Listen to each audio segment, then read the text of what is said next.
hello, and welcome to TriggerSmart. I'm here with Jon Bray. If you're not familiar with Jon, you're going to get to know him here in a minute. And I'm going to do my little intro here, but I just want to preface everything by saying obviously hit the like on the way in. It helps the algorithm. Subscribe if you haven't already. And there are ways to support the channel down in the description.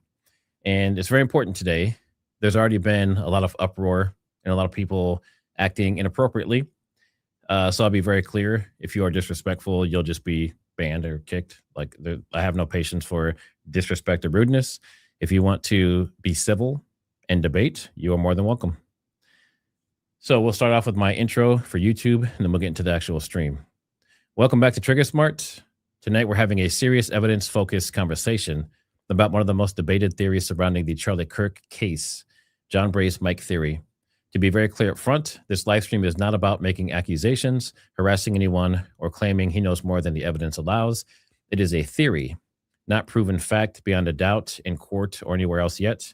Candace, Owens, and others have been reigniting the theory with some new imagery and information, as this theory was brought out over 10 months ago by Jon and Stu Peters in October of 2025 on Rumble. So this is not a new or recent theory. This has been out for quite a while. I am a neutral party, and these are the opinions and observations of Jon Bray, and they don't represent my opinion or thoughts. This is a discussion, a challenge, and a careful review of his theory, the assumptions behind it, and the questions that still need answers. Jon Bray is here to explain his opinion in his own words, and I'm going to press him on the details. Since he and I have done multiple streams together previously, the timeline, the physics, visual evidence, microphone placement, all those details. But the goal is to test whether the theory, which is now 10 or 11 months old, to see if it still holds up against all the scrutiny and all of your questions. So tonight is when the big question is, can Jon Bray's theory hold up when it's challenged directly, and does it survive the pressure? So what I've done, and Jon knows this ahead of time, he has not seen all the questions, but he knew the general idea. I went out and I pulled questions from everywhere I could find. This includes, people like Jordan Henshaw, who is openly outspoken against this theory. It includes people like Gary Melton, who has done an entire set of live streams that are against this theory. This includes many of you on X. You had questions that you put into the post that I did. So in no way is this one-sided. So this is giving everyone an opportunity to challenge Jon's theory. And quick housekeeping, hit that like. Many of you have been unsubscribed from creator channels against your own will. If you want to be subscribed, make sure you double check that you are and hit that bell icon. Be sure to check out Offscript, my second YouTube channel for creator and expert interviews. You can follow me on Kick as well now. And there are ways to support the channel in the description. And Jon Bray, welcome to the channel. Thanks for having me. So what we'll do here is, for anyone that hasn't followed Jon before, it is Jon Bray. It's on YouTube and X. It's Jon Aaron Bray, Aaron. So make sure you give him a follow if you haven't already. And he is the original person that brought this into the mainstream. There may have been other people that hinted at the possibility of something like this, mostly because of the pager incident that happened in Lebanon.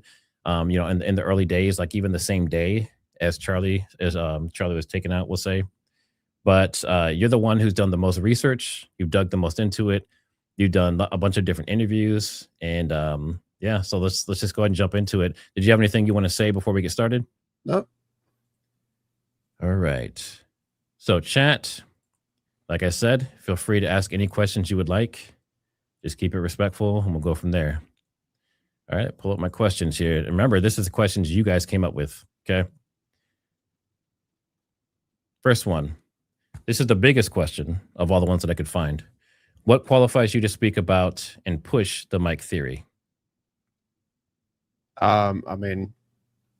Just good common sense. I don't think there's anybody that's could claim to be a specific subject expert on kind of the event we're dealing with. I have experience with dealing with ballistics, ballistic testing. I came up with the cleaning program for the IOTVs for the Army. I work with supercritical CO2, so I understand high pressures, pressure events being ruptures. So, I'm well-rounded in the general fundamentals of the kind of mechanics of the event. So I would say I'm as well suited to tackle it as anybody else outside of a material witness for a court could be. Now, one of the other main questions is, have you done any field testing of any type? Yeah, for the things that I can do. So basically the blunt impacts.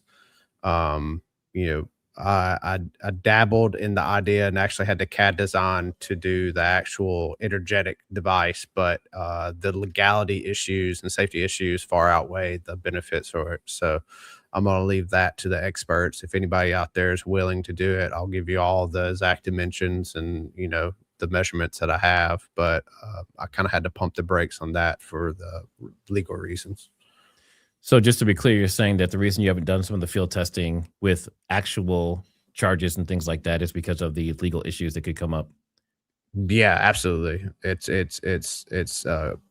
not just a gray area. Some areas actually cross into the full, breaking the law, not just the local but federal law, and that's something I won't entertain. So, okay. Now, have you received any threats, legal or otherwise, from anyone, including federal agencies, random calls or emails, or from TPUSA directly that you can talk about? I don't know. They could have. I don't answer strange phone numbers, and my voicemail box is full, and I don't really look at the mail unless it's something for me. So maybe, but I haven't seen it. So no one following you around? No mails? I live in the middle of nowhere, so it would take quite the effort for them to follow me around. I rarely leave the farm. So yeah, I haven't really had any issues. Coyotes kill animals. I had a dead coyote in my yard yesterday, but outside of that, there's nothing out of the ordinary. So unless they're dressed like a cow, they're not going to be able to sneak up on you. Yeah, unless they're like Wile E. Coyote or a cow. Yeah, you're gonna have a hard time sneaking up on me. All right. Now, these are the questions a lot of people are asking up front, and then we'll get into the deeper questions. Is anyone paying you to push or research this specific narrative? Do you have any affiliations with any groups or nations? No. I've been checking for my Fed slop check, and I haven't received it yet. So, outside of that possibility, no, I don't have any affiliations. Nobody has asked me to do anything. I've done this all on my own accord. Okay. So independent. Yes. All right. Now, this is a question that I found. You can tell me if this is true or not. It says your grandfather and father were both military, I guess Air Force maybe, and they worked in similar lines of work as you, like cleaning and industrial type, maybe CO2 work or something.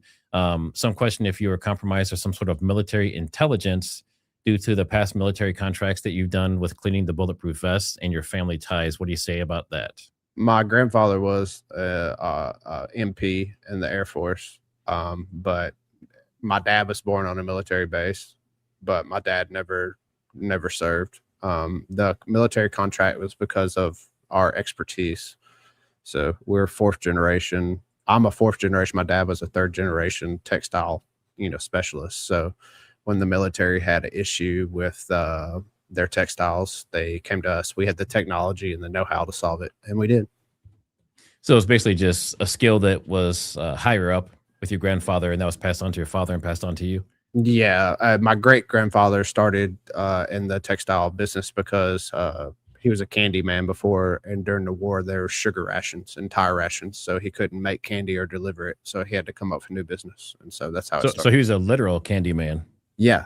Yeah. Okay. Yeah. I was going to ask you what that was. Okay. Now, let's get into the actual questions that, I guess the bigger questions. Okay. And for everyone that's coming in now, make sure you guys hit that like, subscribe if you haven't already.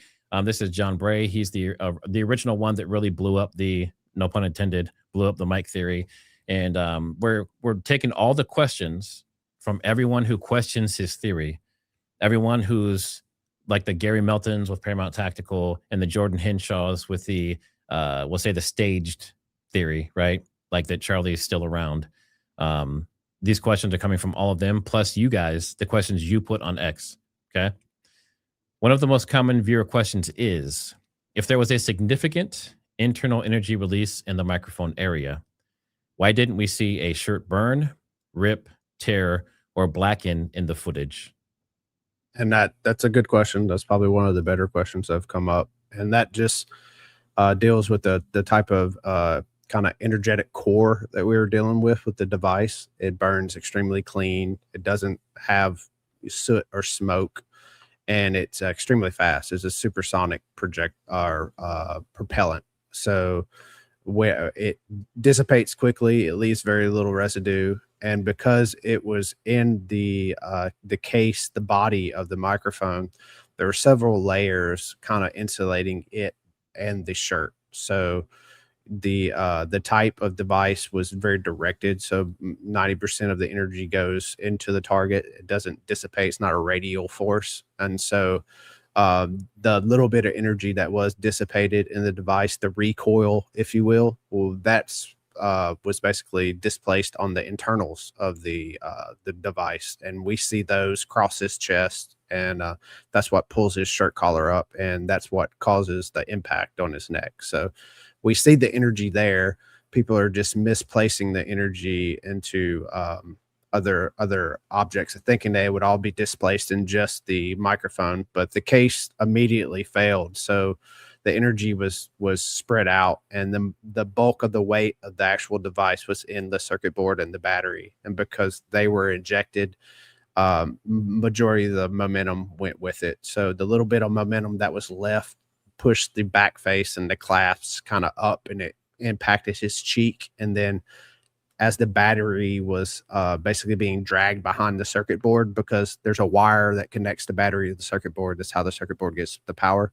The circuit board was ejected first. It basically dragged the battery out of it, and that pulls the microphone case and the magnetic clasp across his chest. So that's why we see it go in a similar trajectory as like the neck wound that appears, because it's following the circuit board and the battery, not necessarily propelled by the energetic event that direction. It's the kind of a secondary action from it. All right, and just really quick, I pulled up a few of these videos that show some detonations of PETN. Obviously, these are YouTube safe. There's no people involved and that kind of stuff. So I just want to show this to the audience. So you can see this is, and this is a plastic kind of charge, so it has some other debris in it, but you get an idea. And that's the fuse, correct? Yeah, exactly. That's because it's pretty stable. It has to have like a high energetic detonation device, and that's what they're using to detonate it. But you can see how fast it happens. Yeah. So what I want the audience to look at is look at how much power was in that tiny little thing. That's insane. And we have a couple more here really quick. Then we'll get to the other questions. This was pretty close to the size that we're dealing with. We're dealing with like a 0.5 gram. So this is just a little bit bigger. And you see like no char. There's no like, it doesn't leave a lot of residue. But you can see here it's wrapped in metal, and you can see that it's attached to this top bracket. And then later with electrical tape. Yeah. And then later they show it, and obviously it had enough power to break that steel, but you don't really see charring and burning. You see a little bit more there. And then do they show the final? No, I guess that's it for that one. Yeah. And then we have one more. And this one, the idea of this one is to show, I guess, is this PETN that's here on the end, this powder? Yeah, it's like salts. So this is just showing you how clean it burns. This isn't like a proper detonation, but this shows you when it does vaporize, it leaves almost no residue. So this is PETN burning, correct? Yes. Okay, and you can see barely anything left there. This little chunk here, I guess, is that expected? It's probably impurities. Okay. But so basically you would have expected this whole thing to be charred black, but it's just a little bit of residue left over. That's interesting. Okay. All right. Interesting.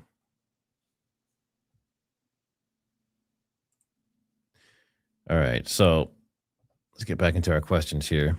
So now the next follow-up on that is, what would you expect the visible effects to be on the fabric? Like, so if you're saying it's mostly contained in the mic itself, would you expect there to be no effect whatsoever on the shirt? And would you expect little or no effect to be on the skin surrounding that area that's not directly in line of the charge itself? Well, actually, I would expect to see very similar to what you see with like soft armor or plate armor impact, where you have the energies dissipated in the area around it, and so you get like a rash guard looking kind of like bruising, where it looks like a rug burn almost. That would be the areas all around from his back to his down his chest to his side, because you can see through the shirt the ripples of the shock wave, and wherever we see those ripples, we should see kind of like tissue bruising and kind of like that rash guard looking abrasion burn. It's not like a burn, like a hot burn. It's more like a rug burn where you get just blood vessels that burst on the surface of the skin, so you get like a splotchy redness. And the shirt, it's a heavyweight jersey net, unique in that it's 100% polyester, so it's going to stretch a lot. The heat is intense, but it's over so fast, and there's so much material to kind of insulate it between it. I wouldn't really expect to see a whole lot of damage to the shirt.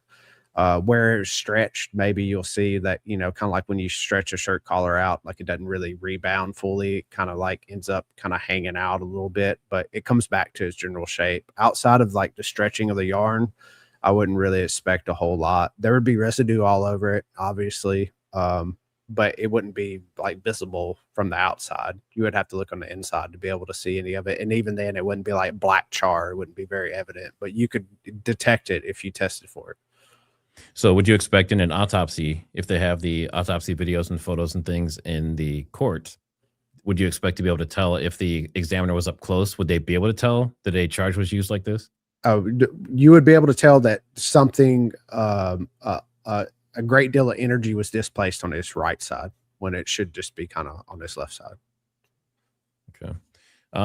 As far as the chest cavity, so I know originally the idea was that there was some kind of jet that was supposed to simulate a 30-06 round, piercing the body cavity. One of the biggest questions people had on X is if it did do that, because some actually are wondering if what was shown in Barron's picture is maybe an entry or something similar on the right side. If that was the case, would you expect to have seen a bunch of body fluid in that area coming out instead of the neck? No, it's going to be pretty clean because the hole is going to be very small. It would be like the hole would be smaller than you would expect for a 7.62 round kind of penetration, somewhere in the 2 to 3 millimeter kind of diameter, and really clean with raised edges from the heat. The majority of the damage would be internal. You would have a massive shock wave go through, huge amount of cavitation, and his lungs would bear the grunt of the effects. His upper heart valves, most likely, all the way to his brainstem, the energy would display around there.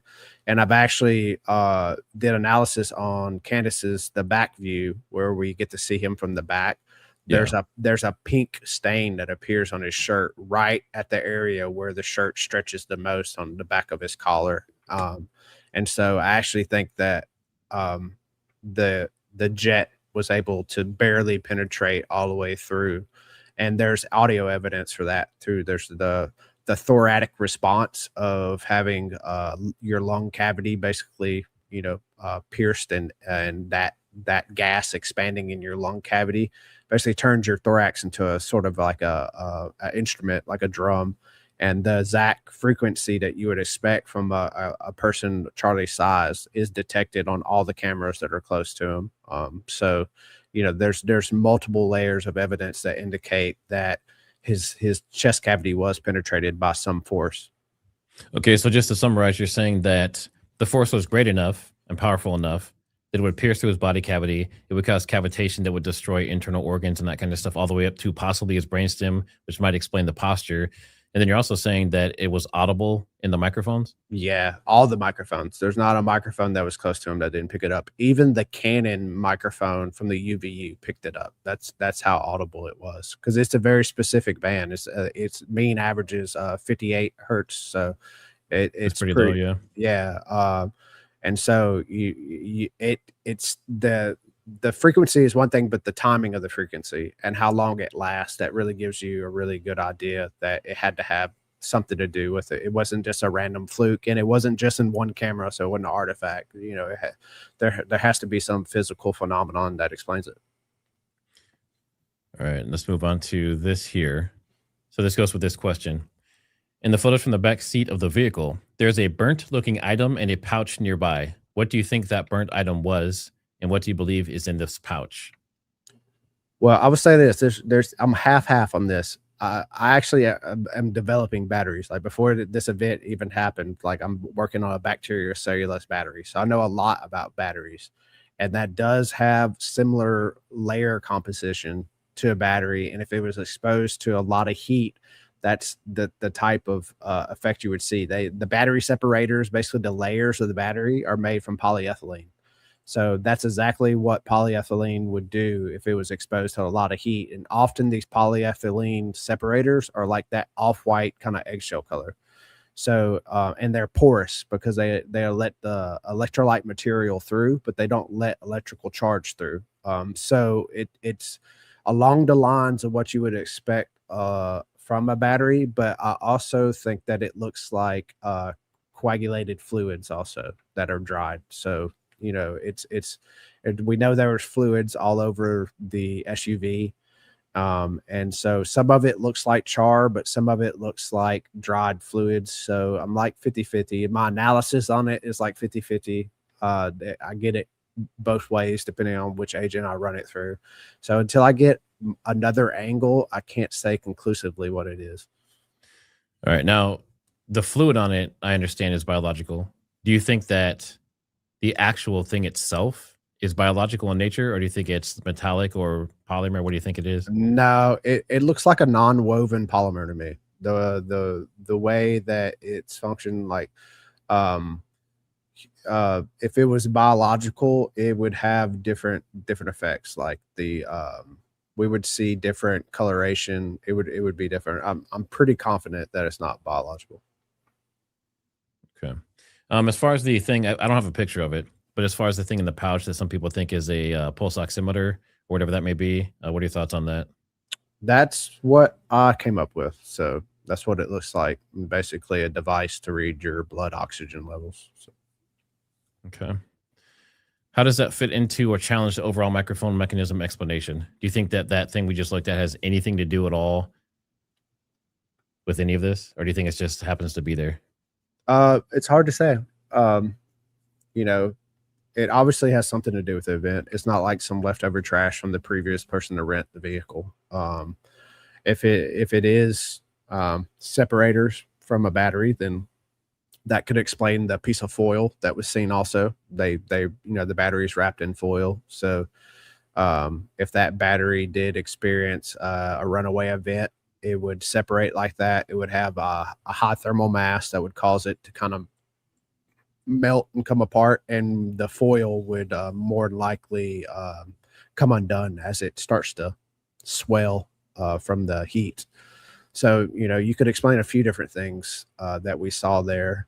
And it's possible that the battery was picked up intact, and while they were on the way to the hospital, it suffered a runaway kind of failure. And that could also explain, the reports of the door opening and someone getting out. Maybe they were trying to, deal with a battery basically going off in the SUV on the way to the hospital. But that's all speculation. Can't really say till I get more information.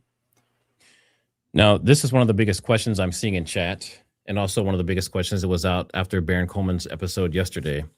Baron Coleman has hinted at evidence that the AES contract for a miniaturized device may have involved a material like C4 and not PETN. What are the chances that the proposed internal mechanism could have used something like that instead?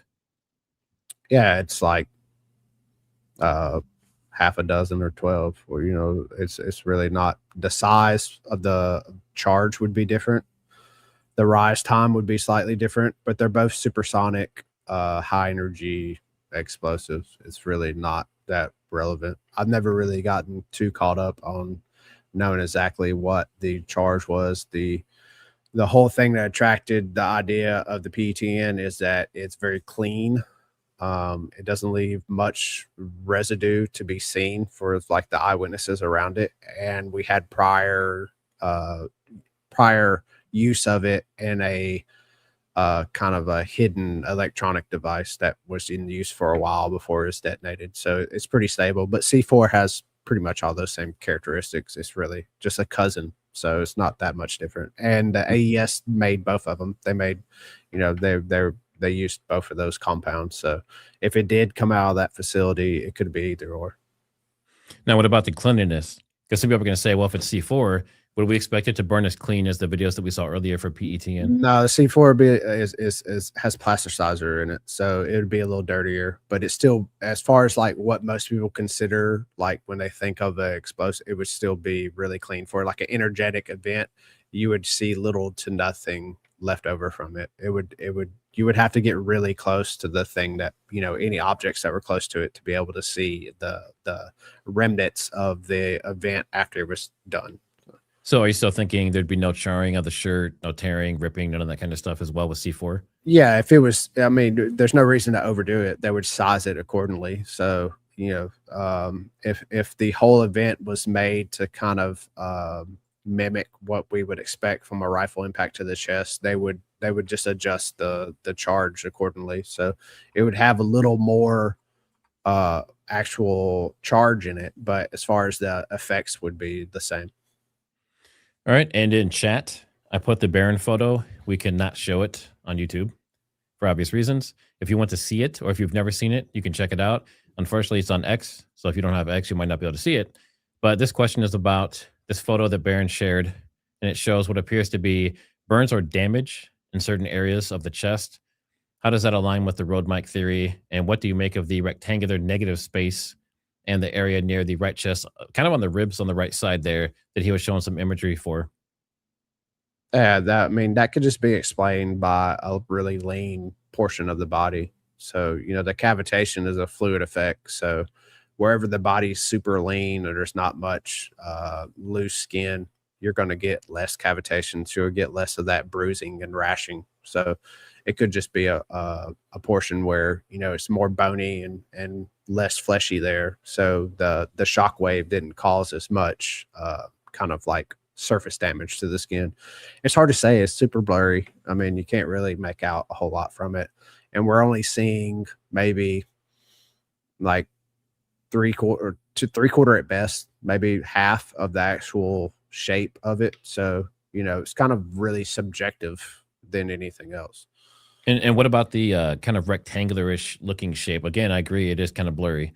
But what about that rectangular shape that's there, and it does look lighter? It looks like a lighter patch of skin. Yeah, that's what I mean. It's kind of like right below the nipple. So you have like the pectoral nipple that kind of like it usually thins out right below the nipple line.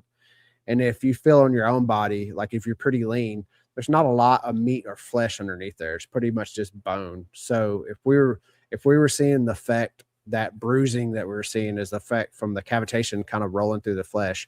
Wherever the flesh is like tighter to the body and there's not as much, liquid material, fat or vascular material, it's going to have less of the kind of like bruising and, that rash effect. So yeah, you're right on the ribs. Yeah. Yeah, it could just be like a physical phenomenon, not necessarily something that was actually there. And most importantly, like we don't see anything there. The two best video angles are from that side. And we see Charlie from all the other views get ready. We see the microphone put on him. We never see them mount anything there. We never see anything there beforehand when he's throwing hats. So it would have to be like something that was, put on them in a very short window that nobody took pictures of them. And then somehow we didn't see it underneath the shirt, for the whole event, which wasn't a long time, but it was long enough to get a lot of frames of him where he was moving around, looking back and forth. They were dealing with AV issues. So he was kind of looking to his left and looking to his right and adjusting himself in the chair. So there was plenty of opportunity for the shirt to drape over it enough where we could see something was there. And then that area of the body is not a lot of room. That's kind of like the contour area of where a shirt drapes. So if something was there, it'd be pretty easy to see it. And I just haven't seen it. That's not to say it wasn't there. Well, and that was the other question I had for you too. I know Ali Top Files has done a lot of work, maybe being suspicious that there might be something under the shirt. But along with that, this is your next question. Baron Coleman has suggested there may have been a second device. He says possibly the receiver. near the ribs on the right side of Charlie's body. Do you agree with that possibility? And how would a second device fit into or affect your overall analysis? Well, if it was there, they've never done that before in a previous event. Looking through like the history of his events and how they mounted the microphone, it was always kind of the same setup. The AV table was the same, the microphone setup was the same. This event didn't look any different. So I haven't seen anything that would make me to think that it was any different, that they did something different this day that they didn't do every other day. And most importantly, we just don't see it. He didn't have a belt on that day. He had like kind of like jogger pants that would drawstring. We see him tossing hats right before he gets his mic'd up and he sits down and starts doing the interview. So, it's a possibility that there's some time in between there that we don't have video or photos of him, that he could have, been taped up or however they would have adhered this to him, but I just haven't seen it, so I can't really say for sure. And again, we don't see the bulge, so if it was a device, it had to be really thin and easy to conceal, because we don't see any evidence of the shirt. And I know this because my initial impression was he had body armor on, so I was just hunting for any bulge or crease or anything. Like, I looked over it from beginning to end, from when he got out of the SUV and walked down to when he was started doing the interview. And, if there was any bulge or crease anywhere, I would have seen it, because I was pretty convinced he had body armor on at first. But, about a day of searching, I realized that wasn't the case. Yeah, we were all going through that frame by frame. I know that's a big thing Gary Melton was showing as well. I know he had that theory for a while that maybe he had on the, like the maybe executive vest. Yeah, the executive titanium or whatever it was. But I think that's pretty much been debunked now. So you kind of talked about this a little bit, but what evidence in the footage would support or rule out multiple points of origin? Now, I agree with you. If there's, I don't know if a lot of people know about this stuff, but there's like these mic packs that are bigger than that Rode mic for sure, but they are a transmitter. So if he had like a lapel mic or something, which we didn't see, they might have something like that on him as well. And sometimes they'll have it in like a belly band looking type thing wrapped around his body. You'll see it with like news anchors when they're out in the field. It'll be like in there, especially for women, it'll be like tucked on the back of their pants or something like that. But usually it's pretty noticeable. I didn't personally see anything, but yeah. All right, let's see. So there's several alternative theories about what happened to Charlie, including the idea that his unaliving was staged. What is your assessment of the staged theory, and what evidence do you find most compelling or unconvincing about it? Well, I think Charlie's character would probably be the hardest thing to get past. It doesn't strike me as a very deceitful person, and he seems pretty brave. And you would need to be pretty cowardly and deceitful to do something like that and allow an innocent person to possibly face the death penalty, so you could, be saved from whatever danger that you may be facing, that you thought you needed to fake your death. And then the other biggest thing that goes against it is his physical reaction. Like, while, Hollywood effects, you can say, that they faked a lot of things that look really convincing, but you have to understand that's a controlled setting. You're controlling the point of view, most importantly. So while the fakes from Hollywood look very convincing, they're convincing from one camera angle, and they'll do a whole nother shoot and a whole nother setup for it to look convincing from another camera angle. And we basically had 180 degrees of camera angle on Charlie that day, with the audio on them and, high frame rates, high resolution. So, for you to be able to go and say that you're going to bring someone out live, have them toss hats around, be seen and, from all angles, have photos taken of them, then sit down and with no wires or anything connected to them and pull off like a Hollywood special effects thing. I think you're just overlooking a lot of the complexity that would be required to do that. And most importantly, it's the likelihood of failure is really high. And then that's a career destroying event. If there's like a Milli Vanilli event for Charlie Kirk, if he goes out there, and it becomes apparent that he tried to fake his death, it makes him look like a coward. And then it makes him look deceitful. So he would never recover from that. So it's all risk, no reward. I just don't see it being very plausible. Well, and then one of the things I thought about it as well is, why would you do it there? They could just say, oh, Charlie Kirk was in a terrible car accident. Yeah. He didn't make it. Why would they Yeah. have to go? And like you said, this insanely difficult to pull off situation with, thousands of cameras on him. There's 3,000 people in the crowd. One mistake and, everyone knows. Very interesting. People in chat, I see some people asking about the C4. We did cover that. So if you're getting caught up, you'll see that here in a minute. And we will also be doing super chats after this. So if you have any major questions that we don't cover, feel free to put those there. Some people have also proposed an alternate shooter location or multiple shooters.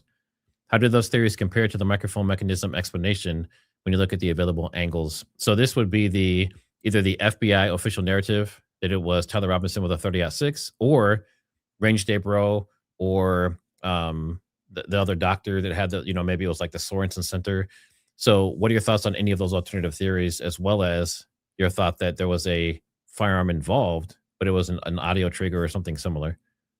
Well, I think that, you can work backwards from the wound and kind of like try to make an angle work, but you're still left with the entry wound, which is probably more important than the exit wound.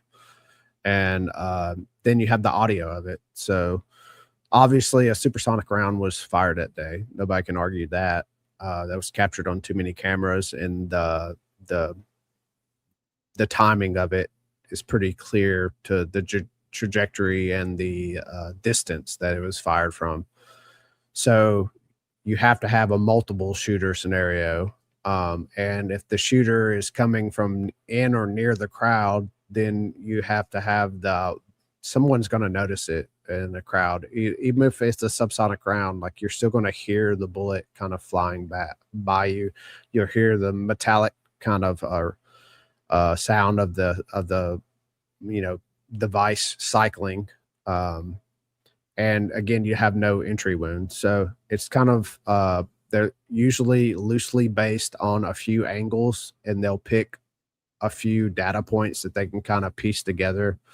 But with so many angles and so much audio, you should be able to take a pretty holistic view and take all the data, and it should all be pretty consistent. If you're having to kind of cherry pick one video or one audio set and eliminate others because one reason or another, more than likely it's because the data doesn't support it. And these are just regular people recording it. They didn't modify it at all. And if it was actually an event that happened, it should be pretty homogenous amongst the group. You should have very similar results, regardless of the camera angle you ran or the audio that you run analysis on. They should be pretty consistent. So I'd say that that's the biggest issue with the multiple shooters is, if you look at it, they're usually basing their theory on one camera view or one or two audio sources, and they kind of ignore the rest. And they ignore the rest because it doesn't support their kind of thesis. As far as the actual how it ties into my event, I believe that the shot was taken from an area near or around where the FBI says, possibly a little bit. Center? Yeah, but possibly a little bit further away. The biggest variable that we don't know, we can nail the speed of sound. We know that. We know the temperatures of the day. We know the altitude, humidity, all that. We can nail the speed of sound. What we don't know is the speed of projectile. So you kind of have to infer that. We can assume it was a 30-06. We don't really know, but we could probably make a pretty safe assumption that if they were going to try to stage an event with 30-06, you would probably want to use a 30-06 round to kind of stage it. And if you take those data points, then it lines up pretty well with every camera angle that I've seen that's in stereo, that it came from within 30 meters of where they say it did, from an elevated position, swept over the crowd. So, and how it ties into my event is that the processor on the microphone basically has like a high precision ARM processor for syncing the frame rates of the camera that's recording to the audio that the microphone's recording. And that was used as a means to detect the mock cone and then detonate the energetic device synced up where the timing of it was convincing enough that it happened in between the mock cone arriving and the muzzle blast. So not only would it look convincing to the eye, but as far as like anyone doing audio analysis of it later, it would be very difficult to kind of pick it out because it would be within kind of the cell phone audio is going to be clipping from the mock cone still, and then the muzzle blast is going to be coming right after. So it kind of gets lost in the chaos of those two audio events. It would be really, really difficult for someone to pick it out. Okay, so is it at any point were you convinced by any of the shooter locations before you came up with the mic theory? Like which one would be the most convincing if you were to choose one? The roof where they say, I would say OC Center. Yeah, okay. The OC Center, just because of the trajectory, the line of sight.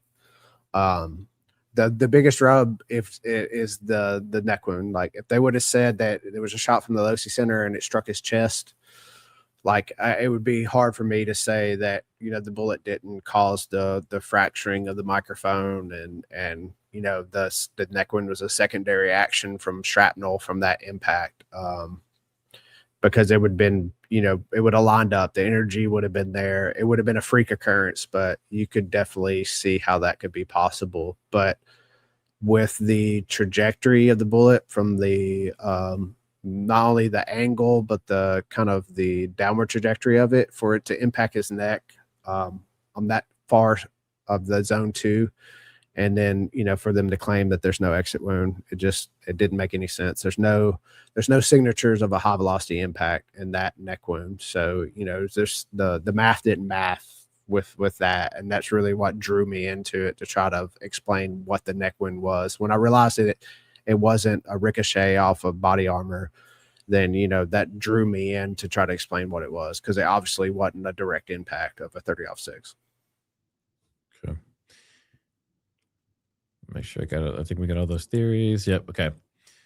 Next, this is, and again, for people that are in here now that are new, of course, hit that like, subscribe if you're interested. Jon Bray also can be subscribed to as well on X and YouTube. There's his information there on the screen. What we're doing today is we're going over all the questions that you guys wanted to ask Jon.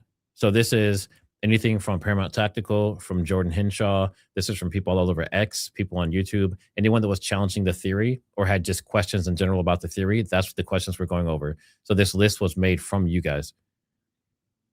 All right, moving forward. Researching and publicly presenting this theory has likely come with personal risk. How concerned are you for your own safety, and what steps have you taken to protect yourself and your family? Yeah, I mean, it definitely weighs on my heart, but not saying something would weigh heavier. So I would rather be dead than cowardly. So it's a pretty easy choice. I feel like if anything happens to me, it kind of lends more credibility to my work. So I don't really worry about it. I live in a very safe space. We take care of each other out here. It would be dangerous for someone to come out here roaming around. I would put it that way. So I don't worry about anyone coming to my property and trying to do anything. And I don't leave that often. So I'm not a public figure. So there was not a lot of perceived risk on my side. I don't really worry about it a whole lot. Now, some people say the same thing about Candace. If something were to happen to Candace now at this point, then that would basically solidify the fact that something was wrong and something was off and that someone else was involved. So yeah, a lot of people, they don't want to make a martyr. So, yeah, you know, it's once you reach a certain point of exposure, it's better just to make you look like a kook than to make you look like a martyr. So. Now, big question. Have you shared your findings, data, or analysis with Tyler Robinson's defense team? And if so, what steps have you or them taken to make the information available? Yeah, I started the website Follow the Epicenter as a backup plan for if they just ignored kind of the forensic analysis I would send them. What's the website? Followtheepicenter.com. You can go ahead. I'll pull that up. Yeah, it has all my all my data, all my sources, my Python code, anything that I've run. I try to make it available so other people can run it too, and I provide my sources so they can use the same sources that I have. And I have kind of like any important media around the event is uploaded on there, and I'll be doing a full video that has all the information for that we couldn't put on YouTube or anywhere else. That on there to kind of save it all before it's potentially lost. But that was my backup plan in case the defense just kind of ignored it completely. It was a means to ensure that they couldn't say that they just didn't know, would just make it public. And there's, to this day, it's like 9 terabytes of media have been downloaded off the website from all over the world. So it gets you've had 9 terabytes downloaded from that website? Yes, sir. From all over the world, over 1 million hits. So lots of VPNs that are, VPNs that are known to be used by, intelligence services of other countries. So it's a regularly visited and scoured website. Well, and I shared that down in chat if anyone wants to see that. Yeah, someone says decentralized information. There you go. Yeah, that's kind of the goal, is to ensure that it's free and open, and that, regardless of what happens to the data on my side, that other people would be able to have access to it, and be able to do something with it and kind of keep the ball rolling. The more you keep it in one spot, the kind of more vulnerable it is, and the person who holds that data, they become kind of vulnerable also. So the more you get it out, it makes it where you're less of a target, because it's everywhere, anywhere. It doesn't really benefit them to take out the person that's already shared it everywhere. Now, audio recordings show a distinct, sharp initial sound followed by a delayed, louder report with timing that lines up with something originating from a significant distance away. How does the internal mechanism theory account for that specific audio pattern and timing?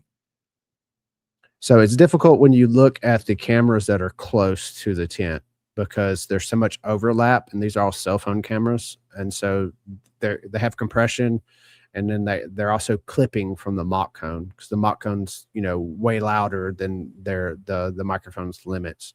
And so it's really difficult to get good clarity on that. Where the key audio analysis comes from is the UVU camera, the Canon.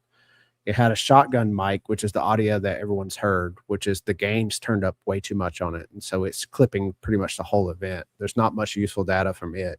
But there's 3 other audio tracks that come from the microphones that are on board on the camera, and they're not compressed. The gain is reasonable, and you can clearly hear the definition of 3 audio events, because it has the delta between the tent and the camera is large enough that the mock cone passes by, and its sound is dissipated by the time that the sound that originates from the tent arrives at the camera, and then the muzzle blast arrives after that. So it's a very clear, defined 3 kind of acoustic, energetic event waves that can be detected. And when you take that kind of clarity that you get from the Canon, and you go back and look at the frequencies that the Canon picks up and filter out all but those frequencies from the cameras that are close to the event, then you can get better clarity on kind of the trajectory, the triangulation of where the audio comes from. And it's all every camera around it. Once you can use that bandpass filter to really hone in on just the frequencies that came from the tent, then you can really clearly get a map that those frequencies originated from the tent area. They're low frequency. They're within the range that you would expect from an energetic event like we described, and they all time pretty perfectly, where the mock cone arrives and within the software limits or the hardware limits of the microphone for it to process the audio of the mock cone and send a trigger. It's right within the parameters of what that ARM processor could do. So it all matches with the thesis. There's nothing that's kind of out of line with it, but it was very difficult to find until we got the UVU audio from that Canon camera. Now, a lot of people are having me follow up with you because this is supposed to push you and challenge you. People are asking, are you actually working with the defense? I don't know if you were, if you could say, but do you have any comment on if you actually got through to them and if you're actually working with them at all? No, it would make me sleep a little better at night. I really, not that I think Tyler's completely innocent, but I don't think he's guilty of murder. So, I have a son, and I could see my son getting caught up in something like that, thinking that he was just playing an innocent part of something, being the group think, being socially pressured into participating in something that he thought was going to be benign, but finding out that it's a lot more serious than he anticipated. So I have empathy for Tyler and his parents, and I wish that the defense would take a more active role in it. But again, their job isn't to prove what happened. Their job is to prove that there's reasonable doubt that what the prosecution says happened. And so, I have to take that in mind, and we'll see how it rolls out. But yeah, it weighs on my heart. I wish they would take a more active role. But again, it's you could kind of shoot yourself in the foot if you go out and really try to push the subject one way or another. You don't know how compromised the court is. So you kind of have to let the jury do its job and just do your best to work within the parameters that are allowed by you by the judge. It's not the Utah law. There's a lot of things working against them, so it's difficult to say. And at the end of the day, they're public defenders, so you can't really expect like a Johnny Cochran level of defense from public defenders. So he's going to get what he's going to get, and hopefully it works out for the best. But I'm not super hopeful. So. Which is unfortunate. Yeah. The transmitter pack appears to remain clipped in place, and transmitter pack in this case we mean road mic. Yep. So you and I spoke about this. This is something that initially early on your theory, a lot of people say that you are so sure of your theory and that you just stuck to it no matter what. But I know for a fact that I brought something up to you earlier on, and you looked into it, found out that it was something that you should like dig a little bit deeper into, and you found out that it wasn't actually the magnet that went up, it was something else. So along those lines, the transmitter pack or the road mic appears to remain clipped in place throughout the footage with no visible signs of violent rupture or outward effects. How do you reconcile that with observations with a significant internal energy release that occurred at that spot? So in other words, why did the clip and the mic magnet stay there even though the shirt was going all over the place? And then we see obviously the event that happened. Yeah, and that's a solid point.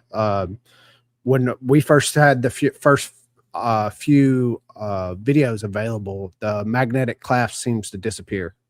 As the neck wound appears, you no longer see the magnetic clasp, and it was taking a general trajectory that matched with where the neck wound appeared at.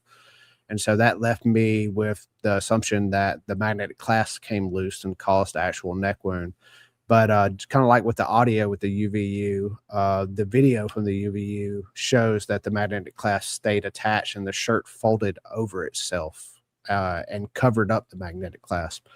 And then that in itself showed that it couldn't have been the magnetic clasp that came loose and struck his neck. But when I actually purchased the microphone that Charlie wore, there's two revelations. The first revelation was that the circuit board had a blue solder mask on it. And so you can see how, the color there clearly like a strange blue, which is not something I'm used to. And I initially thought that the cross pendant was responsible for raising the shirt collar up on his neck because it had like a bluish grayish color that you could see peek out from the side of the collar, where it almost kind of came out of the collar for one frame before it falls back down. But as soon as I opened the case up and I saw the pattern of the circuits and the color of the circuit board, I knew that it was the circuit board that caused his shirt collar to raise up. And then that left me with the second revelation. As I pulled the circuit board out, it was attached to the battery, which is almost the exact same size as the magnetic clasp. So then I had a clear line of trajectory for the circuit board, which passed right by where the neck wound was, had enough energy to raise his shirt collar up. And I knew that if the circuit board came out of the case, the battery would have had to come out of the case also, because the battery is connected to the circuit board. So then that left me with the revelation that the rectangular object that struck his neck wasn't the magnetic clasp. It was the actual battery that was connected to the circuit board that came out of the case. So what do you think is actually still attached to his shirt then? Is the back plate, the clip. So the side of the microphone, it failed, and that's why we see the black projectiles coming out right when the shirt collar raises up. We see black plastic flying in a similar trajectory, and that black plastic is on the outside face of this. So the only thing that was left connected to his shirt was the clip portion and the magnetic clasp and a little bit of the back plate. So, the energy displaced outward, and it basically ruptured the face off and ruptured the sides of the case off. So that all that was left was the flat black portion and the clip. And if you look at dimensionally, when the pre-event, you can see, it's 18 millimeters thick, the microphone. So, and it was mounted kind of on its side like that. So you can see how thick that is. There's no way that it folds over on itself without leaving a huge hump, right? But what we see is it folding over on itself almost flat, where you barely even notice that there's just a flat crease.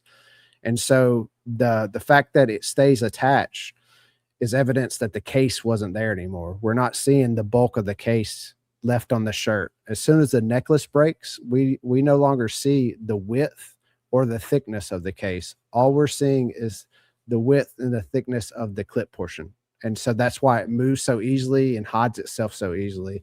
Especially the back view, when you see where he's kind of like falling over, you can see clearly that it's just this area that's left. The bulk of the case is gone. And again, we have multiple lines of evidence. We not only have multiple angles of camera that show that the pre-event bulge and the post-event bulge have, quite a lot of structural difference, but we have the fragments coming out from multiple areas underneath the shirt. We have fragments on the table underneath him that when he falls out, the photos that came later, you can see black fragments on it. And then we have the black fragments that made their way to the SUV. So when you add all this together, and then you look at the pieces of the microphone that we see falling to the ground, as Charlie's falling over, the two angles from the right, you can kind of see in between his armpit and on the ground, you can see objects fall. You see his ring fall to the ground, bounce off the ground. You see the rubber spacer fall to the ground, and you see the battery fall to the ground. And so you take all these things into account, you have to reconcile that the case had to suffer catastrophic failure. It's the only thing that can explain the fragmentation, the black fragments flying away, the pieces falling to the ground, and the pieces that made it to the SUV. So for those who are asking this question, can you answer this in a YouTube friendly way? How do you think he actually, or do you know, do you have a thesis on what actually unalived him? Not just the idea that the microphone was involved, but what actual processes would have done that? Yeah, I believe because of the audio of the thoracic kind of reverberation of a chest cavity penetration, that would have been, fatal before the neck wound even appeared. So I think the neck wound was a secondary action, and that also explains the strange fluids that we see, and the lack of pulsation from those fluids. And then his physical reaction, the way, we get muscle twitching, we get the tensioning, and then the relaxation where his body relaxes out. He basically slumps out of the chair. We don't get to see him slump all the way to the ground. He was on his way to doing that. Dan Flood comes and kind of grabs him, holds him up for a second, and then guides him to the ground. But there was complete loss of muscle control. And so, that you add all these factors together, it's basically cardiac arrest almost fully before he hits the ground. So, that lines up with traumatic chest penetration, with enough energy to cause shockwave to kind of disrupt his pulse and his neurological reaction. So just so everyone knows 100% sure. So are you saying that the charge or whatever it was actually penetrated the chest cavity, and if it did, then in some of the photos where you see like the shirt is up and stuff like that, people are asking how come we're not seeing any entry wounds anywhere. It's because it's going to be in the upper chest area. We know his shirt was pulled up, but it never went right above his like upper pectoral. So that Interesting. Okay, so you're saying that the mic is over here, and then it penetrates through the chest cavity, maybe straight in or down or something similar, and that's causing the cavitation through the system. Yeah, exactly. I actually think it took a trajectory like this where we see that hump on the back is actually it going through because the like I described the area that has red shift on the back that you can see from the view that Candace revealed. That area of the shirt that has this pink area that appeared after the necklace takes its trajectory. That's right in the area where the peak of the stretch is and that first frame of movement from that side angle from the right side. And so you add those two, kind of the thoracic frequency that shows that his chest was penetrated. We have this weird stretching of the shirt, which was, it wasn't flesh because you can see a gap. It's almost 4 inches of just the shirt being blown out, like a compressed air is blowing it out. And then we have like a pink stain that appears on the shirt. I had a question on that. Yep. Question on the pink stain. I initially thought that as well, but some other people, based on a few different sets of pictures, it basically looks like, if it's the same stain you're talking about, I think it was actually Dan Flood's thumb. It was like his. I've done that full analysis, and I probably see it's not his thumb. His thumb comes well after the pink stain is picked up. I thought that at first also when people first showed it, and then they showed his thumb, but this is absolutely not his thumb. His hand's not even in a similar position. This is well before his hands even come on him. I mean, even he doesn't have his first hand on his arm yet. So his hand around his back having gotten close to it. Like I said, I have the analysis of it. You can see it all. It's all on the followtheepicenter.com. But yeah, 100% not his hand. Yeah, for sure. Okay. All right. So now we're going to we have some other viewers. These are viewer specific questions off of X. So first we have Anna Escobar. I would love to know if you think there's an entry wound, one we haven't seen, or if the injury on his neck was a nick from a shard. Yeah, I'm pretty confident there's a very small round entry wound under the area of his right collarbone, and the wound on his neck is from the battery. It's the same size of the battery, dimension of the battery, the speed of the battery would penetrate that deep, and we see the battery fall out of the wound. I have 3 angles of cameras that have captured it from falling out to falling to the ground. And the shape and dimensions are identical to the battery. And we know with pretty good confidence that the circuit board is what caused his shirt collar to raise up. And the battery is attached to the circuit board. And they both are on the similar trajectory. So there's multiple lines of evidence that would indicate that the neck wound was caused by the battery. So for those that are unaware, to be clear for your theory, you're not saying... I'm summarizing. Correct me if I'm wrong. You're not saying that the mic was originally put together and planned to hit his neck. That was an unfortunate side effect, correct? Yeah, absolutely. It was just a freak event, like probably a 1 in 1,000 type of event where the trajectory, where the case ruptured and the internals of the microphone were launched in a trajectory that was just the right angle for it to capture the kind of the area of his neck where we see the wound. All right. Next, we have Jordan Henshaw. And for all you people out there that are hating, saying that we're not allowing alternative people to ask questions and talk and that kind of stuff, we're not allowing like true debates. Here you go. Jordan Henshaw. What tests have you performed that indicate detonation can cause the shirt behavior that we observe? It's just expansion, gas expansion. I think he's done the tests that show that. I mean, the CO2. Yeah, using it's way too slow, and it's only in 1 dimension or 2. But you're basically, the tests he's performing are showing that expanding gas moves the shirt in the way we did. the charge, the energetic event underneath the shirt is basically a rapidly expanding gas. So he answers his own question. And then how do you explain the movement of the necklace? The movement of the necklace is because of the expanding gas and the force of the energetic event snapping a few links. Once those links were broke loose, we see one of the links fly away from his body, and then the loose end of the chain is propelled by the expanding gas up and over his head. And you can see the same shockwave that sends the necklace up and over his head basically cause flesh deformation across his chin, his neck, his hair, pretty much everything in that general area. You can see the movement of it, and it takes the same path as the necklace. So all that energy is tied together. It's all the same energy. Right. And then we have next, this is King of the Internet. Wouldn't there have been loud feedback and sound coming from Charlie's handheld microphone through the speakers with this event? Not necessarily. It's so fast. And then you got to remember these are 3 audio events that kind of layered over the top of each other. So the speakers aren't going to be able to match the amplitude of a mock cone and a muzzle blast. They're made to replicate, there's like a PA system. So it has a frequency response, which is going to be like within the frequency of like a voice and music.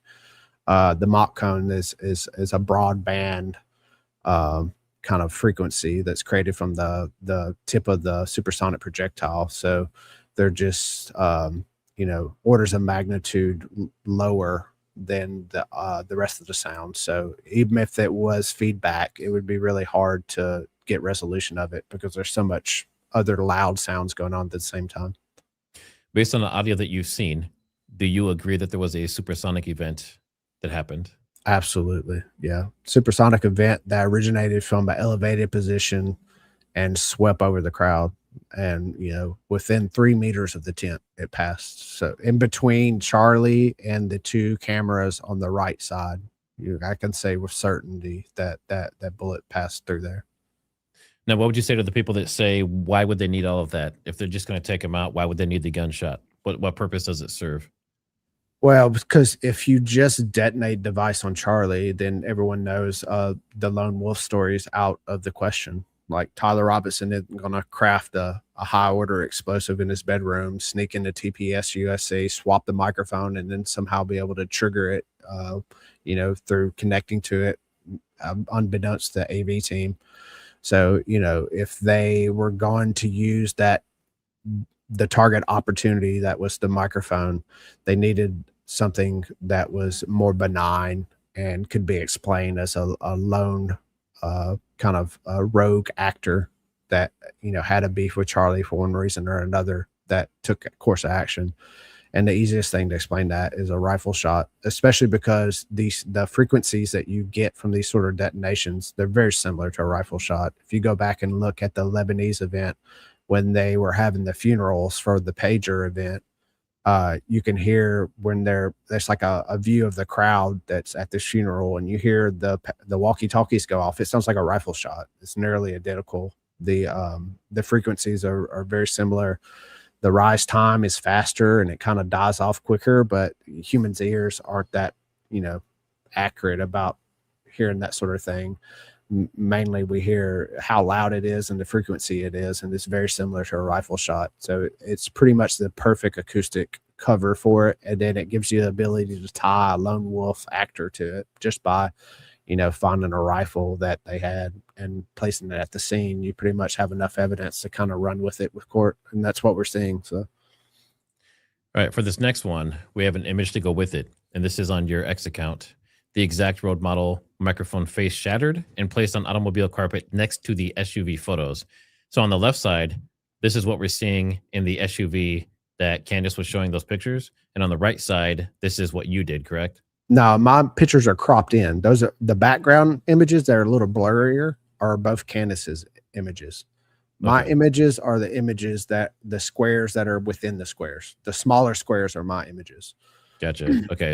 So it's inset. Okay. Yeah, exactly. And that's either like micro tempered glass or chemically strengthened glass, sort of like what they use on like Gorilla Glass. There's a few different brands of it, but what they use on cell phones. If you ever cracked a cell phone, it holds it like spreads the energy out, but it'll hold its general. It won't just shatter off in big pieces. It like spider webs out, and majority of it will stay kind of in place until it starts to come loose, and then it all comes loose, and it's very jagged and barbed, and so And sticky, right? and sticky, right? It's like fish hooks. So especially when it gets by loop pile or knit, it tends to really stick in it. It's very difficult to get it to come loose. So that explains how it made its way to the SUV. And then the general characteristics of it are really unique in that it has like a black kind of like dyeing on the black surface, and then it has certain areas that are dyed different colors. And the beveled edge is probably the most unique thing about it. The whole edge has a bevel to it. And so you can see portions of that glass where when you take pictures of it with that beveled edge, it captures the flash and kind of like makes a line. You can see it on that piece there. It refracts that light back at you. So when you have an edge piece of it that breaks, it has a very unique kind of reaction when it's taken, has a flash photography taken of it. And we can see that in a lot of the pieces on the floorboard. And you can see a lot of the text colors. There's a text color for two of the buttons that are on the front, like LED indicator lights.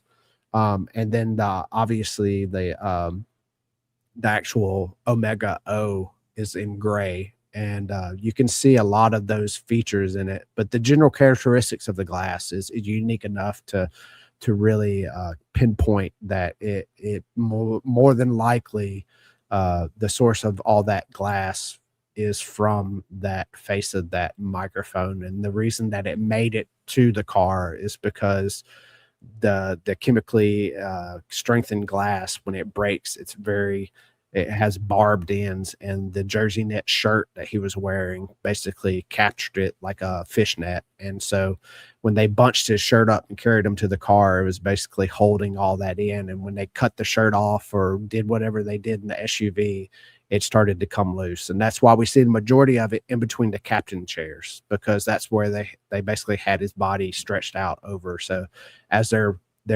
manipulating the shirt, cutting the shirt off, or doing CPR, depending on which story you believe, what happened in the SUV, that glass is going to start to come loose and fall out as the shirt gets stretched and manipulated around. Those barbs break loose and then they fall to the ground. All right, next we have Candace. Says there's a significant amount of debris from the alleged mic in the car. So everything we're looking at here, there's some along the sides, there's some in the middle. I thought I might have actually seen some on the way when they were carrying him out to the car, falling onto the ground. But this person is saying there's a lot of it, right? How is it that after CK cleaned up behind the table and the disastrous transport to the car, so much of it still remains? Was it stuck to his skin, his pants, security team? Yeah, that's the jersey knit shirt, because basically when that shattered glass was dispersed underneath the shirt was stretched out. So you're opening up the voids in that knit.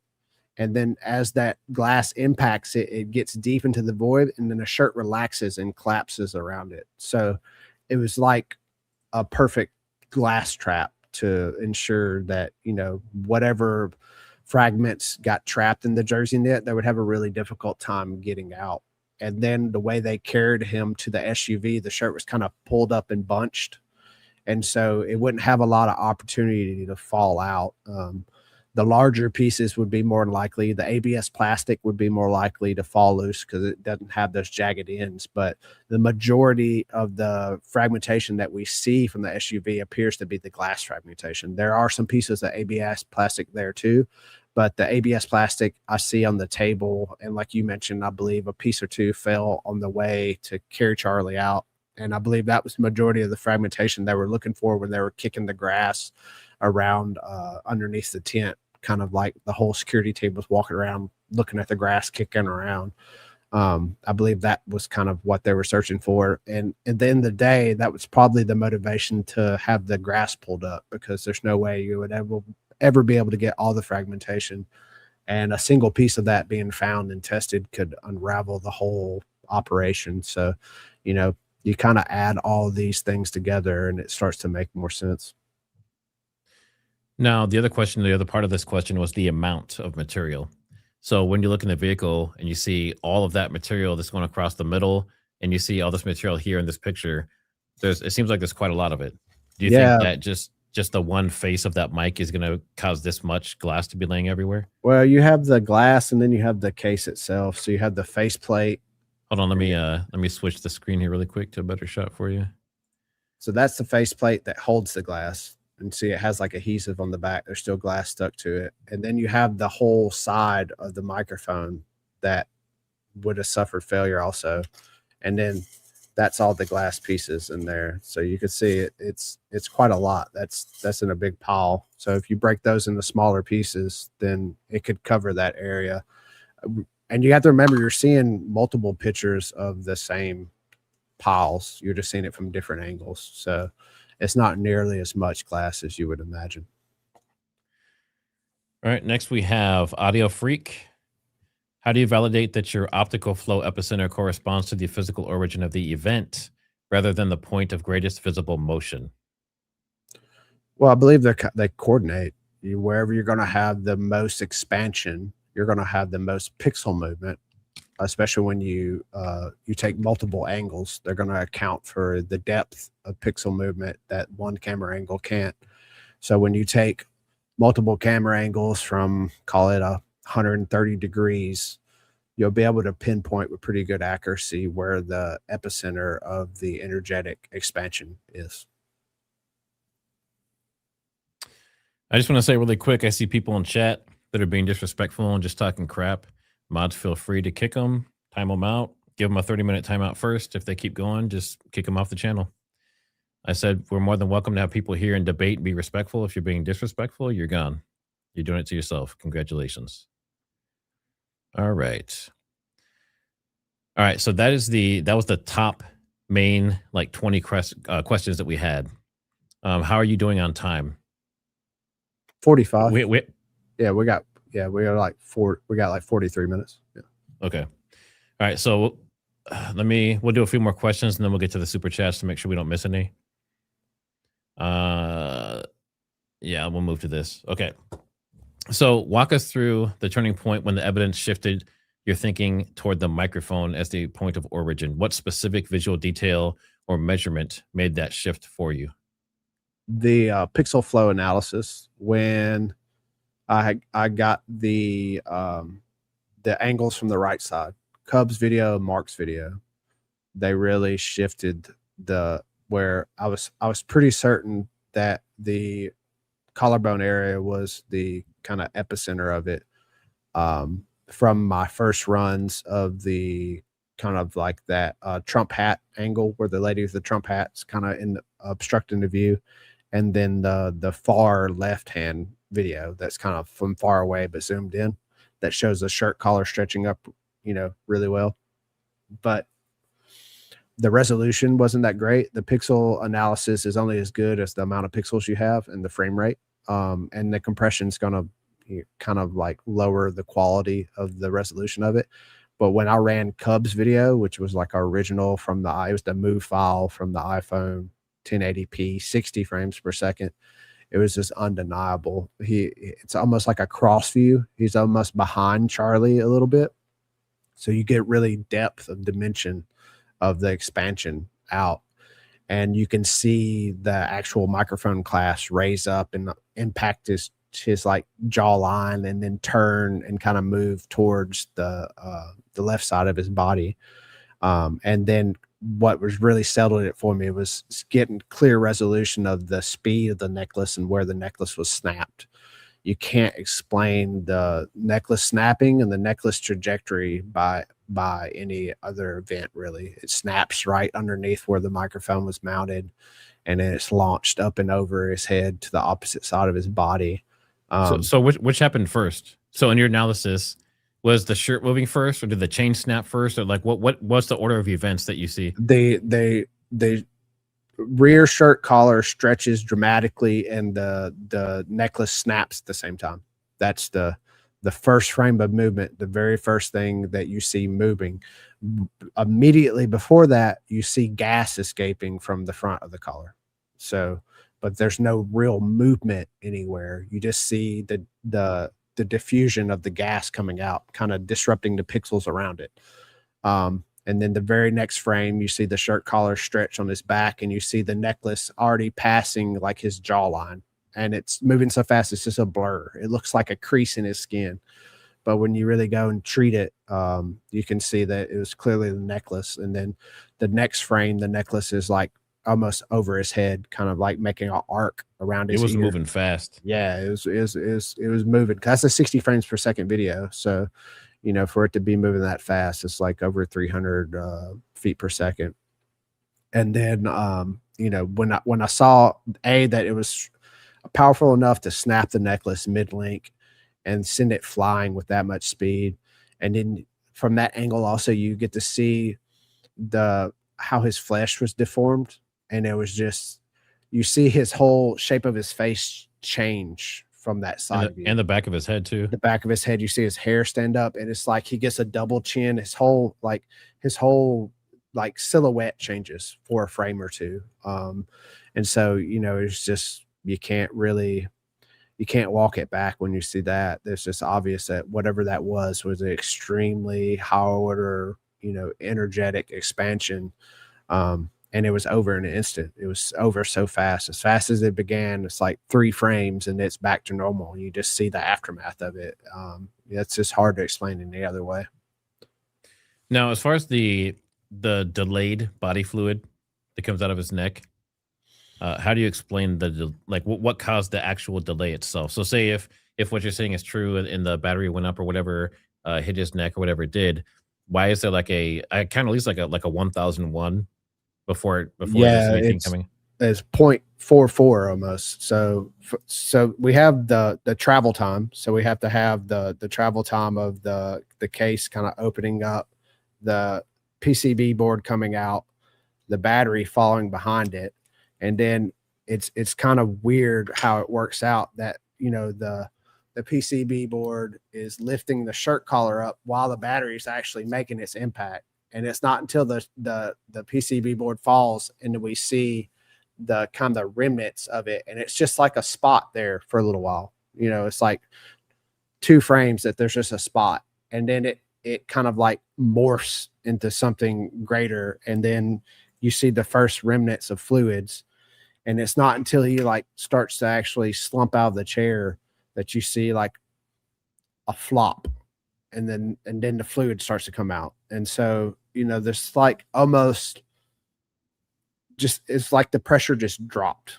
It wasn't a continuous, there's no pulsation. It just seemed like there was a flop, a release of pressure, and then the pressure just dwindles down and it's more of a pour as he's falling over.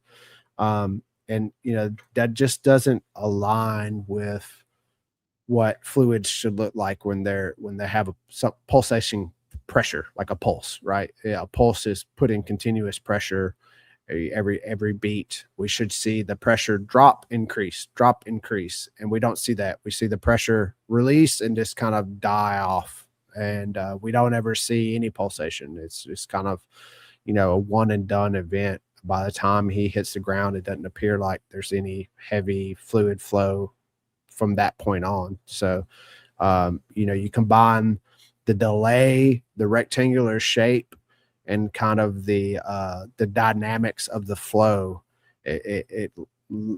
you're kind of left with the conclusion that there wasn't much pulse left by the time that we actually see any of the flow.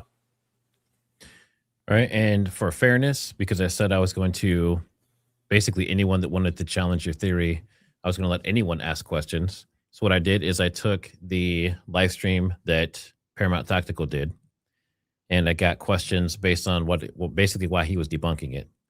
So we'll see if any of this makes any sense. A standard small lavalier lapel mic has very limited internal space. How could it realistically contain enough of anything to produce a powerful directed effect without being noticeable? Well, I would say that if you actually got the microphone, you would see there's quite a lot of space in it. So They're that not is small. that's a spacer right there. That's just nothing but rubber. So that's just dead space that they had to take up in it. And then the PCB board basically sits on a stand. When you push this in here, outside of the battery, there's nothing else but this taking up space in this case. And so if you look at the battery, if you just put the battery in there, you can reposition this battery in all sorts of different positions. And so, essentially, you could just take some of the rubber out of this, and any of this is usable space. And so And you you can can, enlarge whatever you want inside there. yeah, or make the battery slightly smaller. So if you just took the battery and rotated it, you now have the full length of this case here, which is 44 millimeters long, 18 millimeters thick. So in all reality, you have 12 millimeters to 40 millimeters of space to work with, and that's more than enough space. Everything's gotten so much smaller with drone technology and drone warfare. Everything's miniaturized. So the common size that they're used for these energetic type devices is a 10 millimeter by 15 millimeter. And so even with the 8 millimeter standoff space, you still have plenty of space in there. So it's not just feasible, it's documented. It's being used daily in Ukraine right now. So it's not something that's like, it's not out of the spook wares, super secret trade book, or, it's just off the shelf kind of things that are being used day to day in warfare now. And for anyone that was asking, his website is followtheepicenter.com. I pasted the link down in the description. All right, following up, this is more of Gary's questions. And here, like I said, we try to be neutral. We try to be respectful. If people have questions, we allow them to ask questions. I've never been I'm on this side and they're on that side type of mentality. So that's why we're doing this. Even with a shaped or focused mechanism, how does this fit within the laws of physics? Equal and opposite reaction without causing broader visible disruption to clothing or the surroundings. I've explained the broader physical disruptions. The circuit board and the battery are the majority of the recoil. It's the majority of the weight inside the case. So we basically have the recoils divided up in between three objects. You have the battery and the circuit board being ejected in one direction. You have all the fragmentation off the face of the microphone being injected into another, and then you have the movement of the clip and clasp that's still attached to the shirt. When you take all those three in accounts, they're well within the parameters of the recoil you would expect from a 0.5 gram charge that would fit perfectly inside of the device. Now, he also says thousands of people in attendance reported hearing a distinct, sharp sound and reacted accordingly. Why does that match a conventional external event better than a hidden device? Well, it's because there was a distinct sharp sound. There was three distinct sharp sounds that kind of overlaid on each other. And if you look at the audio, it's pretty clear. You can see it in every device that recorded at least 2 channels of audio. You can see which direction the sound came from, the peaks of it, and they all tell the same story. You had a mock cone that swept over the crowd. You had a muzzle blast that came from the general area of the mock cone, and you had a low frequency event that originated from the tent. All right, and then last one from Gary. There was no visible flash, smoke, or distinctive explosive audio signature captured. And in all fairness, it's probably most people's biggest question. So how would an internal device event explain the lack of those typical signs? Well, How could the ABS plastic contain such power? there was smoke detected, 2 different camera angles. We see the smoke. It's the first thing that we see, and it's coming out from underneath the front of the shirt collar. The same trajectory that we see the PC board and the battery take later. There was audio. It's detected by all the cameras. Once you know where to look, and you can pull out the frequencies from the mock cone and the muzzle blast. The UVU cameras get the best definition because it's further away from the tent and closer to the mock cone. So there's more delta in between the 2 arrival times. And the smoke or the fire or whatever there is just it's a encased, high order explosive. They burn clean, they burn fast. So that's to be expected. You can see examples of it time and time again, that they don't make a big fireball. They don't leave a big city mark. It's just kind of the nature of the beast. Now, I did see something on, I think it was High Speed Ballistics or something similar on YouTube, where they did a shape charge, and you just see this super dramatic flames and stuff everywhere and all that. And some people brought that up, but then I realized that that's like a million frames. You're not going to see that with the human eye or with the camera. Yeah, and they're So, huge shape charge. They're like 20 grams, yeah. so it's an order of magnitude over what we're dealing with, 40 times bigger than what we're talking about. So this is just enough to get the job done. Nothing more. So, this, you have to think that if they're going to go through all this effort, they're going to ensure that it's not easily, caught. It's going to be well designed. I'm sure they tested it a bunch. The only factor they didn't account for was the strange occurrence of the shrapnel impacting the neck, and that's just a freak occurrence. You can't really math that in. For those asking, what's Trigger's first name? My name is Matt. All right, so we're gonna do our closing questions, and we'll get to super chats. It looks like you have maybe about half an hour left or so. Yep. Okay. And I can run over a little bit if I gotta. All right. So you've continued this work despite obviously having lots of videos removed, having accounts pulled down. You basically have been silenced. You've been censored. You've had significant criticism from all angles. What has kept you focused on this particular case? It's along a lot of the lines that I'm already had interest in. So, like I was talking about earlier, I'm developing battery technology. Like, it has a battery involved.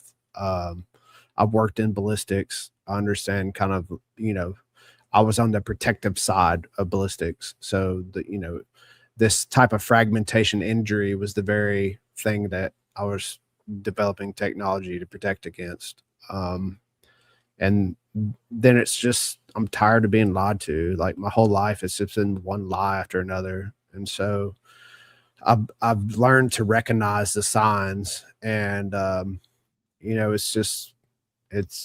I have the ability to help bring the truth to light. And so regardless of what negative repercussions I may face for it, it's worth the risk. All right. And if you could ask one direct question to the people who are responsible for the microphone and security setup that day, assuming that your theory does be proven to be correct, what would you ask them? Where the mic is, just produce the mic or the full audio for the mic. Like, that would solve a lot of issues. Like, now, there's two things that I push back on that. The audio from the mic, if it was internal, it's 32-bit float, right? So it would have to be a 32-bit float file, but that's also assuming 32-bit float is turned on, right? So that's a problem. Yeah. If it's not, then you could have the audio that's been recorded to a camera, and that would be the same as the audio that was in the Rode mic. So to me, the audio is not really like a, that doesn't really count. The audio after the event, the audio from like the necklace snap on, like, we should hear a thud hit the ground. We should hear the chatter of the security guards. If the microphone that was on his shirt was still functional, we should be able to capture audio from the point of the mock cone past to the point where they're dragging him to the car. Like, until he's out of transmission range with the receiver, we should have all that audio. If the official narrative is true and nothing happened to the microphone, then it should have been functional that whole time, and that audio should be recorded. And then for the people asking, saying that, well, they could just show us the mics, so we know the mic didn't explode or the mic didn't have issues. Bro, I bought the mic. Yeah. Well, the only problem with that is how can we verify it's the same mic? We'd have to know the serial number and all that stuff before they even started to know it's the exact same one. So I get what people's sentiment is, but I don't think, obviously it doesn't make any sense. All right, this will be your closing question, and then we will start super chats. John, in under 1 minute, what is the single most compelling piece of visual or audio evidence supporting this theory? And what is the single biggest unanswered question that still needs resolution? I would say that the UVU audio is the most compelling. When you to a layman looking at it, not knowing anything, it probably wouldn't be that significant. But if you understand kind of the physics of what we're dealing with, it gives all the information that the other angles are lacking. So that, the audio from those 3 audio channels that were on the camera, they're they're the key. They're the key to prove that a shot was taken from the general distance that they say it was, and that there was a third audio event that originated from the tent. And I think that's the key to kind of unwind the whole op. What was the other? What was there? Was that a 2-part question or? Yeah, the other question was basically, I want to make sure you might have covered it already. The biggest the biggest unanswered question. That was basically what it was. Okay. Yep. And of course, we're gonna get into super chats, but everyone, show some love for Jon in the chat, whether you agree with him or not, for being brave enough to come on here and basically get an onslaught of every question that I could find from the entire internet, including Paramount Tactical, Jordan Henshaw, many of you guys on X. If you disagree with his answers, you can always follow up with him on X. He's always willing to have messages and things like that if it's respectful. He does not look for just like random, I don't say like kind of brainless debates, but if you have something that's genuine or you have information you think is helpful or whatever, then feel free to bring it up to him. All right, let's get into super chats here. We're going to super chat mode. All right. So, and thanks to everyone that did super chats based on his time. I don't know if we'll get to all of them, but we will certainly try. Sarah Bryan, thanks for the super chat. Boy, I'm ready for this one. I am sure it's going to be so interesting. Thank you, Matt, once again for another awesome podcast. Thank you very much, Sarah. And thanks, obviously, for you being here. We have Daily Fredo. Thank you for doing this, Matt. Great timing. And a lot of you came from her live stream. And thank you, Cassia, for sending people over here as well. She does great work. And obviously, Saturday, she's going live too. So make sure you always check her out. Sport Nana. Thanks for the super. Jon, do you agree with Barron's analysis about having an adhesive bandage with the mic? As soon as I see evidence of it, I'll agree with it. But I like tangibles, and I don't have anything tangible to point me to that direction. All right, and then I think he was just kind of saying this in passing. But what about like a lidocaine patch or something like that that may have been in that spot? Yeah, I would need to see it or see evidence of it. I just haven't seen it. All right, and then we have Barber Mania. Trigger and Jon, I've been with the road mic theory from the start. If true, the Hibbs brothers warrant a hard, serious look. Do you remember that when Barron was showing pictures? Looked like he had it in his pocket. The hump in the t-shirt, yeah. And it was also the first time that he had ever gone to a Charlie Kirk event. Yeah, so a little weird. And he was like hanging out the whole time. He was like he was like to the left, to the right. He was all over the place. You see him in pictures, like every other picture he's in it. So, yeah. Debbie Smith, thanks for the super sticker. Matt World says, been on board with Jon's theory from day one. I think a lot of people have been on board for quite a while. Mad Fred, I think a lot of people struggle with how something banged on his right side and hit him on the left side of the neck. Yeah, I did a good video. If you go to my Instagram, same handle, I have a video. It's like 5 million views. Well, I just laid that out, and I get like 50,000 views a day on that thing because people just can't wrap their head around it till they see it. And then once you see it, you can't unsee it. Like, it was all about the slump. Charlie's position made it possible, and I think that's what they didn't account for. It was he had bad posture, and the way he was holding that microphone with both his hands in between his legs. It was something weird. Usually he set the microphone down on the table, but they were having feedback issues that day. So he was holding it with his hands, and it just drew his shoulders forward, and that allowed the trajectory to line up. So for any of your, I'm trying to decide if I want to do this view or the other view. For anyone, any opposition that disagrees with you or whatever, so they can go to Instagram and they can see that trajectory in that video, correct? Yeah. Okay. So for anyone that's wondering, because I see some of it in chat saying that it couldn't, have a line of sight or whatever, make sure you check that out. And it's funny because I also did a video, I think it's before I even met you, before I met you or knew about you. I did my thesis on if it was possible. I did the same thing. I had it on the right side and had a pole going up, and it would have worked on me. Yeah. So maybe it depends on body type. Yeah. That me and Charlie are like similar, lanky, kind of like, he's a little bit taller than me, but I got a long torso. I'll be willing to bet we had about the same length torso. So, all right, let's see. WT Nurse Knows. Would the shirt rolled up be able to contain the chemicals from a shape charge until they got to the hospital chemical hazardous waste bin? Could bomb dogs still sniff it out under the new pavers? Bomb dogs aren't great at sniffing already detonated devices. That's kind of like you don't need a bomb dog to know that there's a bomb at that point. Bomb dogs are good at finding concentrated sources of explosives. Once they're dispersed and burnt, they don't really do a lot of training to smell that, and it's harder to pick up because, like we saw on the test, there's not a lot of residue. So if there's not a lot of residue, there's not a lot of things for them to smell. It's been aerosol that's in the atmosphere, so probably not. But the shirt would contain the you could take it to lab equipment. The grass, you could take it to lab equipment and definitely find the chemicals that are not found in nature. So you would be able to know if anything was left of the event, you would be able to test it and know that those high energy kind of compounds were used. Now, do you know if you can see it under like UV or black light or anything like that? Is there any specialized spectrum that lets you see No, it? you would need like a GC or HPLC, something like that, like lab equipment. All right. You answered this question, but maybe you can do a little quick follow up on that. Do you believe it was C4 or PET in explosive? Why and thanks? Yeah, it doesn't really like basically same difference.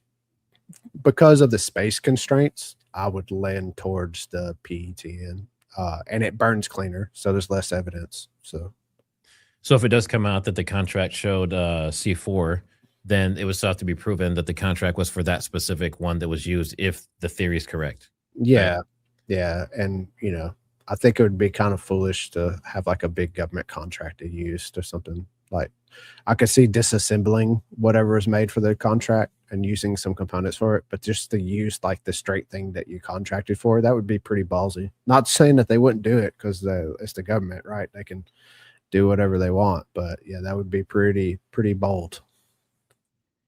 All right. Next, we have Deb Rich Photography Enriched RF. Thanks for the supers and everyone else as well. I didn't mean to not say thank you. I'm just trying to be a little bit faster for John.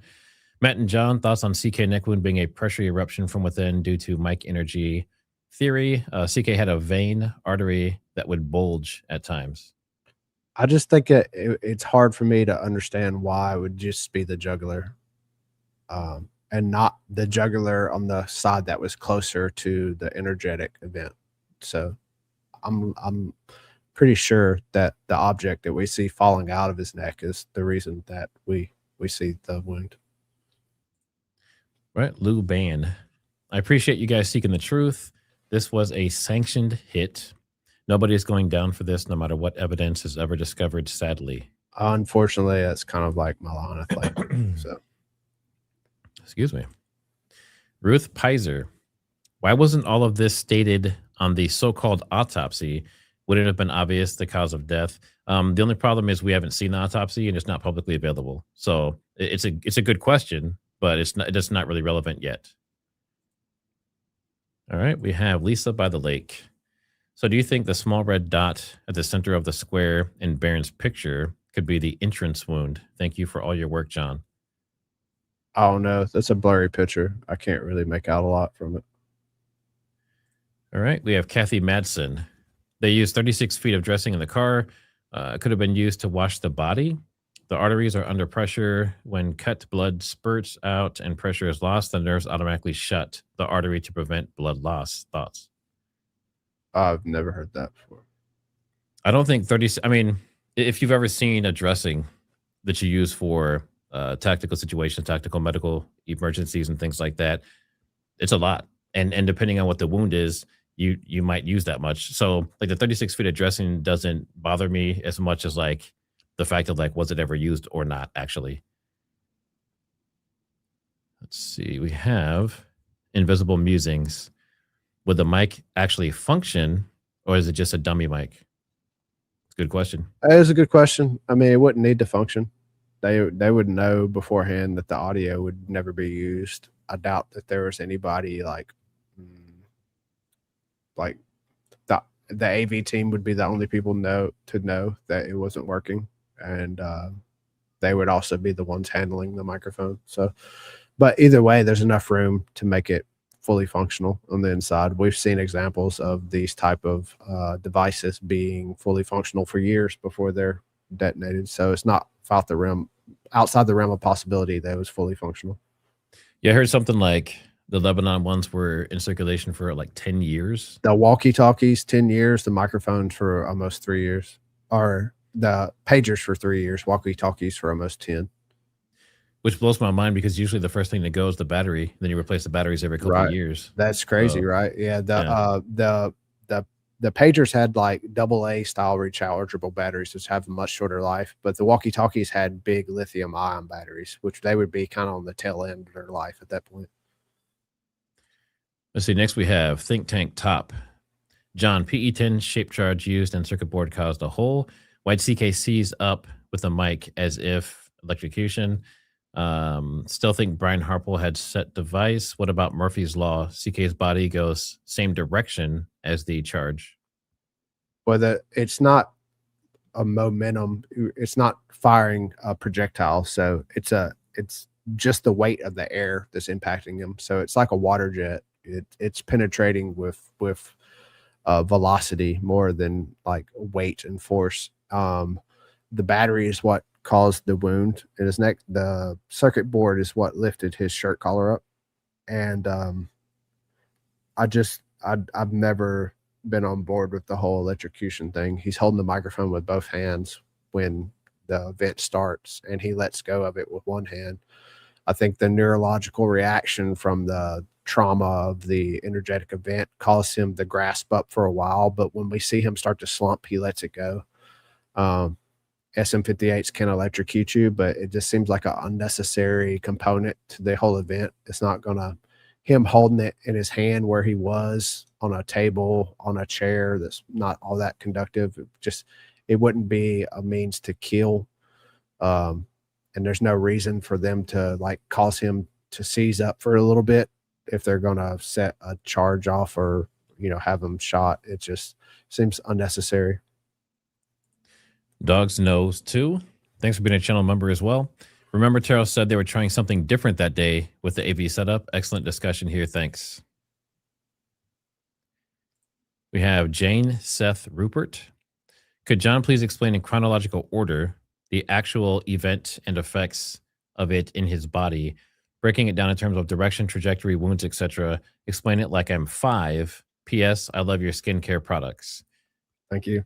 All right, I'm gonna break it down real quick. All right, so we have the mic, the energetic event goes off. We see necklace travel. We see the hump on the shirt. We hear the thoracic excitement. So we're to assume that there was a jet that possibly penetrated. The case fractures. The internal components get launched as the recoil from the force of the device. The circuit board goes across the body, gets caught in the collar, raises the collar up. At the same time, the battery impacts the neck. Circuit board falls. We see rectangular wound, no fluid. It flops out fluid, and then he falls over to the ground. That's kind of like the synopsis of it. All right, Cassie, is that you? Thanks for the super sticker. Mint Girl Freeman 9704.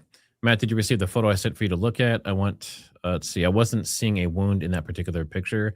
I can check it out. I haven't checked my email today. We've been, preparing for this and everything else, but I will definitely check that out. And thanks for the super chat. Danielle Ortega, what do you think pierced his neck? I think you've covered that, but you want to do a quick, yeah. The battery. All right. Keats 31. Thanks for modding and for being a channel member as well. Would a blank have the same effect? Nope. No mock cone for blank. Had to be a projectile. Yeah. And just real quick, the way that works is it's the physical movement of the bullet through space at a certain speed that actually causes the effect that we're looking for, that we would pick up on the mics for the mock cone and everything else. If nothing's moving through the air, then you can't have that effect. And that's why a blank wouldn't do that. Let's see, we have Gwig. John, do you see yourself as an expert witness for the defense? Probably not. They just need to pick a few details to prove reasonable doubt. They don't have to prove what happened. My work is more explaining what happened. They just need to explain what didn't happen, and that you can do that with plenty of other data. And it sounds like they, for the people that are keeping track, there's like 6 or 7 witnesses that defense is hoping to call, it sounds like, as well, that are experts in different things, ballistics and everything else, forensics. Lisa by the Lake, thanks for the super. John, what's your opinion on the reason they paved over the scene? Hide residue or mic fragments? The residue on the mic fragments, or any fragment from the in or around the vent, the necklace links or the mic fragments, either one of those two would have unwound the whole operation. Invisible Musings. Your theory, John. The shot into the trunk of the SUV, do you think they would have retrieved the bullet and inserted it into the wound? Great work, John and Matt. Great interview. And to be fair, that's not my theory. I didn't like that theory at all. The evidence led me towards it. So I have to give credit where credit's due. I'm not the one that came up with the shot in the trunk theory. I just found evidence that supported it, and I reluctantly had to adapt it because all the evidence pointed towards it. And I can't say I would like to think that would be, like, in my mind, that's what I would use it for. I would have that van boogie to the, the hospital where they dropped them, and then, JFK style, drop it on the hospital girder or something like that. Like, oh, we found it. Here it is. Perfect match. But, it didn't seem to go that well as planned. So I don't know, but what it did do was provide really convincing audio that there was a 30 off 6 impact near the area of the 10. All right. And we have tinfoil hat Miss Dana. John E. Hoover, I am John Colin, says it was a drone released from a specific airplane, military plane that retrieved drones 30 minutes after the event. I think we've heard about this on X a lot, where they talked about maybe some ISR planes or similar flying in the area, and maybe some drones were deployed and picked up around the same time. I don't know if was that just, I guess it's just information, not a question there for you. Yeah. It's your lovely. What is John's guess on the burnt item Candace Owens showed from the SUV? I don't know. I'm 50-50 on it. Either I think it's something with dried fluid on it, or I think it could be layers of battery separators that have suffered like a runaway event. So 50-50. Blaze Greenstar says, anyone track down the hat bandits for residue? Yeah, the red hats where the guy was snatching the hats. They would have been close enough to possibly catch some residue. It's not a guarantee. You would need the hats that were like on the back of the row, and it does appear like that's the ones he were grabbing. But really, the the shirt's the number one thing. The shirt would be covered in it. And thank you to WT Nurse Knows and other new channel members as well. Much appreciated. Welcome to the family. And I do like this thing I'm hearing lately, Trigger Tribe. I think Dosinia V and some other people started it. So yeah, I think that. We'll just make it official. It's Trigger Tribe. You have the grand jury with Baron. You have the Trigger Tribe here. And thanks, Dosinia, for that. I love it. Dogs No says, being a patsy must suck. Yeah, it's a bad spot to be. Scott Zajac. What is the make and model of the microphone and assembly? Thanks for your effort. It's a Rogue Wireless Pro, but it's the old model. The new model doesn't have the chemically strengthened glass on the front. It has like a polycarbonate front. So the proper model is the older one with the really glossy front on it, and it has to be the Pro model. It's specific. EDIBX girl. The YouTube friendly version, what specifically caused his demise? I can only speculate, but from the evidence, I would say penetration to the upper chest. All right, Lisa by the Lake, thanks for another super chat. So what do you think the negative square space is in the photo? You talked about it, but we can do the short version. It's just super blurry. I think if it's anything, it's just where the flesh under your pectoral muscle is pretty tight on the rib cage, and so what we're seeing is affects some cavitation around it, and it just happens to have kind of a square shape. We don't see the whole thing. You can't say whether it's a square or a rectangle. Like, we're only seeing half of it at best. So Billy Ingram says the defense could be waiting on jurors to be sworn in on the current charges before dropping what they know then Tyler couldn't be tried twice. That's a good point. That'd be interesting. EBIDX girl again, thanks. And she says, where is the body fluid? From the chest wound, it would be a really clean. You wouldn't expect any fluid flow out of it. All the fluid flow would be internal. Elizabeth Matheson, thanks for the super from Canada. Totally believe in this, except shooting into the SUV. I know you've explained this to me, John, but why not just aim for CK also, along with the mic charge? Then you would have to have 2 wounds explained by 1 round. And so that's a little more difficult. And the other people have asked along the same lines, why not just use a rifle? You'll be surprised how sporadic a rifle could be, depending on where you hit. Like, he could, even a 30-06, even if he survives for a period of time, it's not ideal. So if you want a guaranteed sleep, then this would probably be a better approach to use the device. All right, next we have Donna Marie. So the energy wave penetrated Charlie's chest, not a piece of shrapnel. Right. Yes, exactly. And there could be, the cones that they use on this device are made from copper. So they could be absolutely telling the truth about finding a copper fragment that's consistent with a 30 caliber round, because that's basically saying that it's metal that could be on could be used in a rifle round. So it's just saying we found a piece of copper, and they absolutely use copper in the liners of these charges. So the penetrating force itself is the gas, but the copper liner comes along with it because it's like directionally concentrating the stream, and so it gets torn off in pieces as the stream passes it. So, and interestingly, they say they have a jacket and they have lead fragments. Yeah.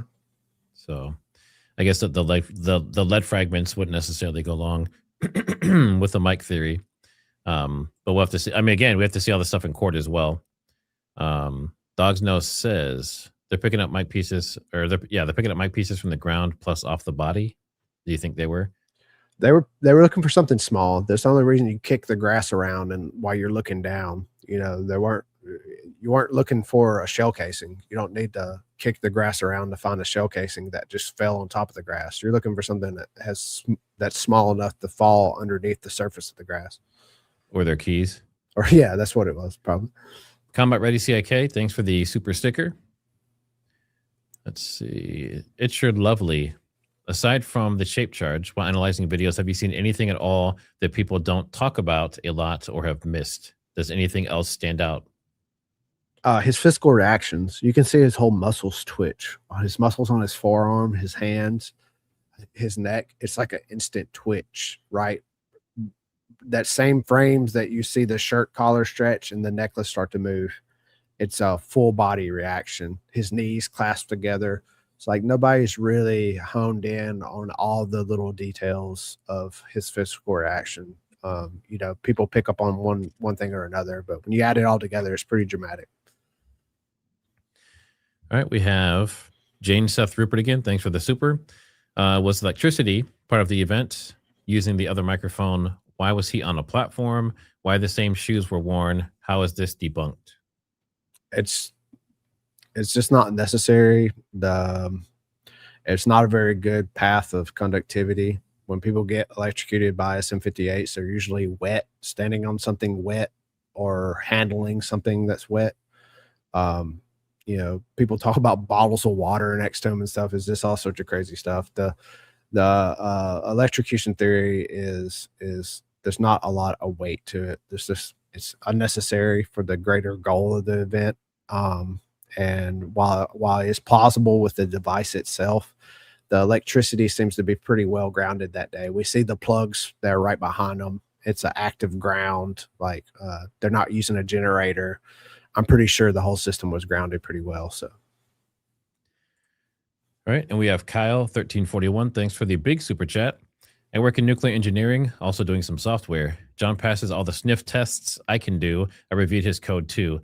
He's legit and a very intelligent man. I'll stand behind him and his theory forever. Be safe, man. You know what you're talking about. Well, thank you. I'm working on a project to cool microreactors with CO2. So I'm delving in the realm of what he works with. Also, Ramona, hearing John's explanation of humans hearing a shot may explain why giggly girls and others expected a louder sound or said it sounded like a pop or firecracker because it wasn't a shot.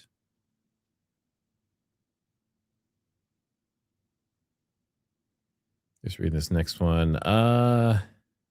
Slick Dog is asking if you want to join Fantasy Football League. I don't really like.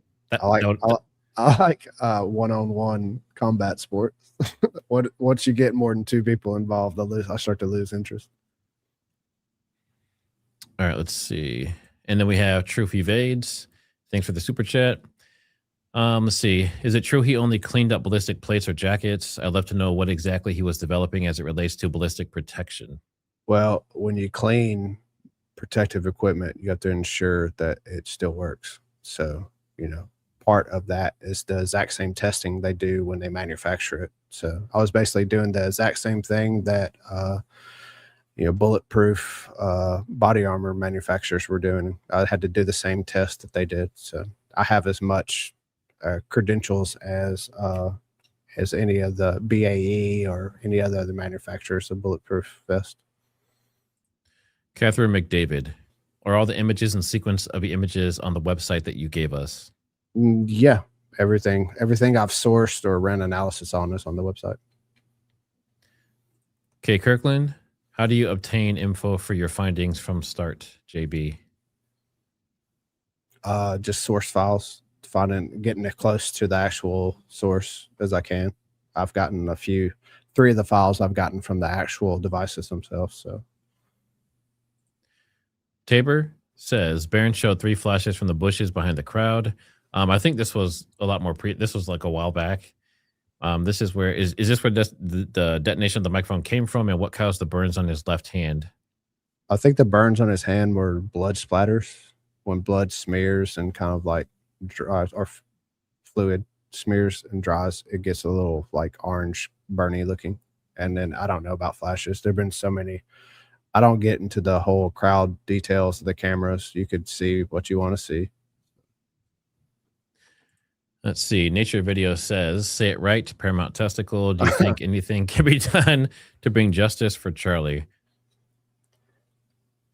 Yeah, I think we take an example and understand, the reasons, the motivations to why they did this to Charlie. And we carry on his legacy by, understanding Charlie's position, which I think he made pretty clear. And we hold to it because obviously it was important enough for them to remove Charlie for those positions. So we should all take them up because obviously it's in our best interest to keep those positions, and in small groups of people's best interest to have those positions disappear. Free men die free. Few things make the Mike theory valid. Neck wound more consistent with shrapnel or glass. Not 30-6. Paving the scene. Selling SUV. Shirt unaccounted for. No sound delay from the boom. Do you agree with all those? Yeah. And then we have Blake. It was the necklace, not the microphone. Now, just real quick, what are your thoughts on the whole idea? Because I know early on, someone had emailed me, Callie Kukul, that is still anonymous, and basically was saying they thought it was the pendant on the necklace that went up and caused the wound. Do you think there's anything at all? Have you ever entertained the idea that the necklace is somehow involved? Maybe it itself was, C4 was infused into it. I thought the necklace caused the shirt collar to raise up at first, but the necklace had one pendant, and the pendant can't raise the shirt collar up and cause the neck wound. So it's either you can't explain the shirt collar raising up with the necklace, or you can't explain the neck wound with the necklace, because it can't do both. So do you not think that the images of Erica Kirk with what appears to be the cross plus 3 different pendants, do you not think that's what he was wearing that day? No, there's no way. He only had the cross on that day. If you look at the way those pendants are attached, and you look at there's good pictures of where he had his chest out, and you can see the imprint of the necklace and the pendant that was on it, and it was only the cross pendant was on this necklace. So there was only one pendant. So, and Yeah, no, even you can. even if it was only one, even if it was multiple pendants, there's no way like they separate and one raises the shirt collar up and the other makes a rectangle wound in the neck. Like it's just there's too much course of action for one thing to cause it, and it's too far away from the main energy. Like the necklace didn't break at the clasp; it broke in mid link, and the cross is just one object, and it's not square. And whatever raised the shirt collar up is square and has like a blue hue to it. So it's just numerous things that make the necklace not plausible for being the cause of the event. Wonder if there's anything to the images and the image that Barron released with the what looks like burns or wounds or something on that right side. The necklace wouldn't be consistent with the location of those wounds either. Yeah, it just seems a little, convoluted. Gene Sweeney, thanks for the super. I didn't know if you left the didn't do any sentence or anything on purpose, but you can. You can do stickers if you don't want to say anything, but just want to make sure you know you could leave a message in there. Light Breeze, could the feedback we hear, let's see, could the feedback we heard be the two mics on and coming together? The feedback you hear is from the SM58 picking up the speaker array that's made so Charlie can hear the questions that are being asked from him. That's why they asked Charlie to stop setting the microphone on the table and start holding it in his hands, because there was something about when he was setting it on the table, it was picking up feedback from that speaker that was right in front of the table. Which is not uncommon with live audio. Yeah. So, yeah. Let's see. Truth Evades again. Thanks for the super chat.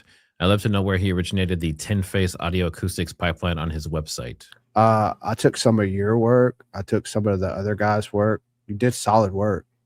There's good data in there, and I incorporated it into a full pipeline that analyzed all the angles of audio, and it's available. You can download the Python code. It's you can run it yourself. Let's see. Nung. I'm sorry, I probably butchered that. Great convincing research. How to bring to court level to free Tyler. Yeah, it's just difficult. That's all up. There's levels to this, and that's beyond the levels we can reach. They're going to use what they think is most compelling. So, well, and the other piece of that too is not everyone believes that Tyler is completely innocent. Yeah. Right. So when you say free Tyler, like maybe he wasn't the one that pulled the trigger, maybe he was, but there's also a chance that he was involved in some other way, so he would still be guilty of something. Yeah. So, yeah. Bonnie Lyon, thanks for the super chat. If it was possible to repeat the autopsy at this point, would any residue be able to be detected now? We don't even know what Charlie's body is, so we don't even know the state of whether he's buried or cremated or anything, so it's hard to say. So would that residue or the residue that is under the pavers now? Well, actually, it wouldn't be, because I guess the earth got removed. 10 inches of earth, yeah. Wherever the earth went, if you could test the earth, or more than likely the wound channel on Charlie would still have the residue of it. It would be really difficult to remove all of it. And it's like synthetic chemicals, so they don't break down. We are not going to Mars. Thanks for the super chat. What do you make of the infrared beam on the back of Charlie's head above and behind his right ear at the time of his unaliving? How about the bullet hole front center mass? These are important. I don't know anything about any of that. I haven't seen anything with infrared beam. I've seen some images on X, I think, where someone, I don't know if they added them or whatever, but yeah, I haven't seen that either. I'd have to dig into that. That's new to me. Granny Manny. I'm so glad I caught this live. Every question is perfect. Definitely helping me see and understand. Thank you, men. Lender's Landing. Guys, please explain the reason why he was taken out live and in real time in front of the audience. Now that we know the truth, why go to all that risk? Psychological effect. So, we look at the reactions afterwards, and the narrative that was parroted by all the mainstream. The violent leftists killed Charlie. They killed Charlie. That's why they did it. in a public venue. It wasn't for the leftists. They didn't care. It was for the right-leaning people, so they would get caught up in the you know, there's a war of left to right, and you have to get behind anything the right's behind because the left is the enemy. So accept this Iran war because the left are against it. It just sets up the narrative to allow them to do whatever they want. Kind of like Bush years after 9/11. Dog Nose 2. Well said, Jay Bray. We must all continue the CK legacy. Colby Upston. Bless you, Matt. Bless you, Big John or John. Big love to you both. Big John, Big Bad John. Yeah, a lot of people didn't realize that you trained Brazilian Jiu-Jitsu, or that you did for a long time. Yeah, I just got to see my coach, my jiu-jitsu coach. It was great to see him. I stayed at his house when I went through Tennessee. He's looking lean and mean. I'm gonna have to get the gi out, go out there and break a sweat again. Let him beat me up. Scott Zajac, thanks for another large super, much appreciated. Pendant necklace, not plausible. A micro device delivering cardioversion to temporarily stop the heart is the only explanation for that physiological reaction. The plausible cause of death in the microphone, not mutually exclusive micro waist device. Let's see. Pendant necklace, not plausible. Okay. Yeah, I think there's a good amount of people that think that maybe there was something on the waist, or like Baron was saying, something like a second device somewhere. I mean, technically, I guess if it was that, I mean, that might change some things. But if it was a device like that used the same type of charges or something similar, then the same idea still kind of sticks. Dog's nose.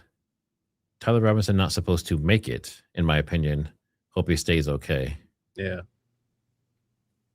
And that's the big thing. The longer this drags out, which, by the way, we're going to be doing July 6th through the 10th is the preliminaries, and I will be going live for that. So it's going to be a long week. It's going to be, maybe 8 and 10 hour days, the 6th through the 10th. So if you want to see, they basically have to prove probable cause. And, basically if they can, then everything's going to continue. If they can't, then the judge will decide the next steps. But this is where this is still not the trial. This is a preliminary, but it's still very important as far as everything's concerned to see what's going to happen next. We have Vanda B's house. They took out CK to hide something big. What?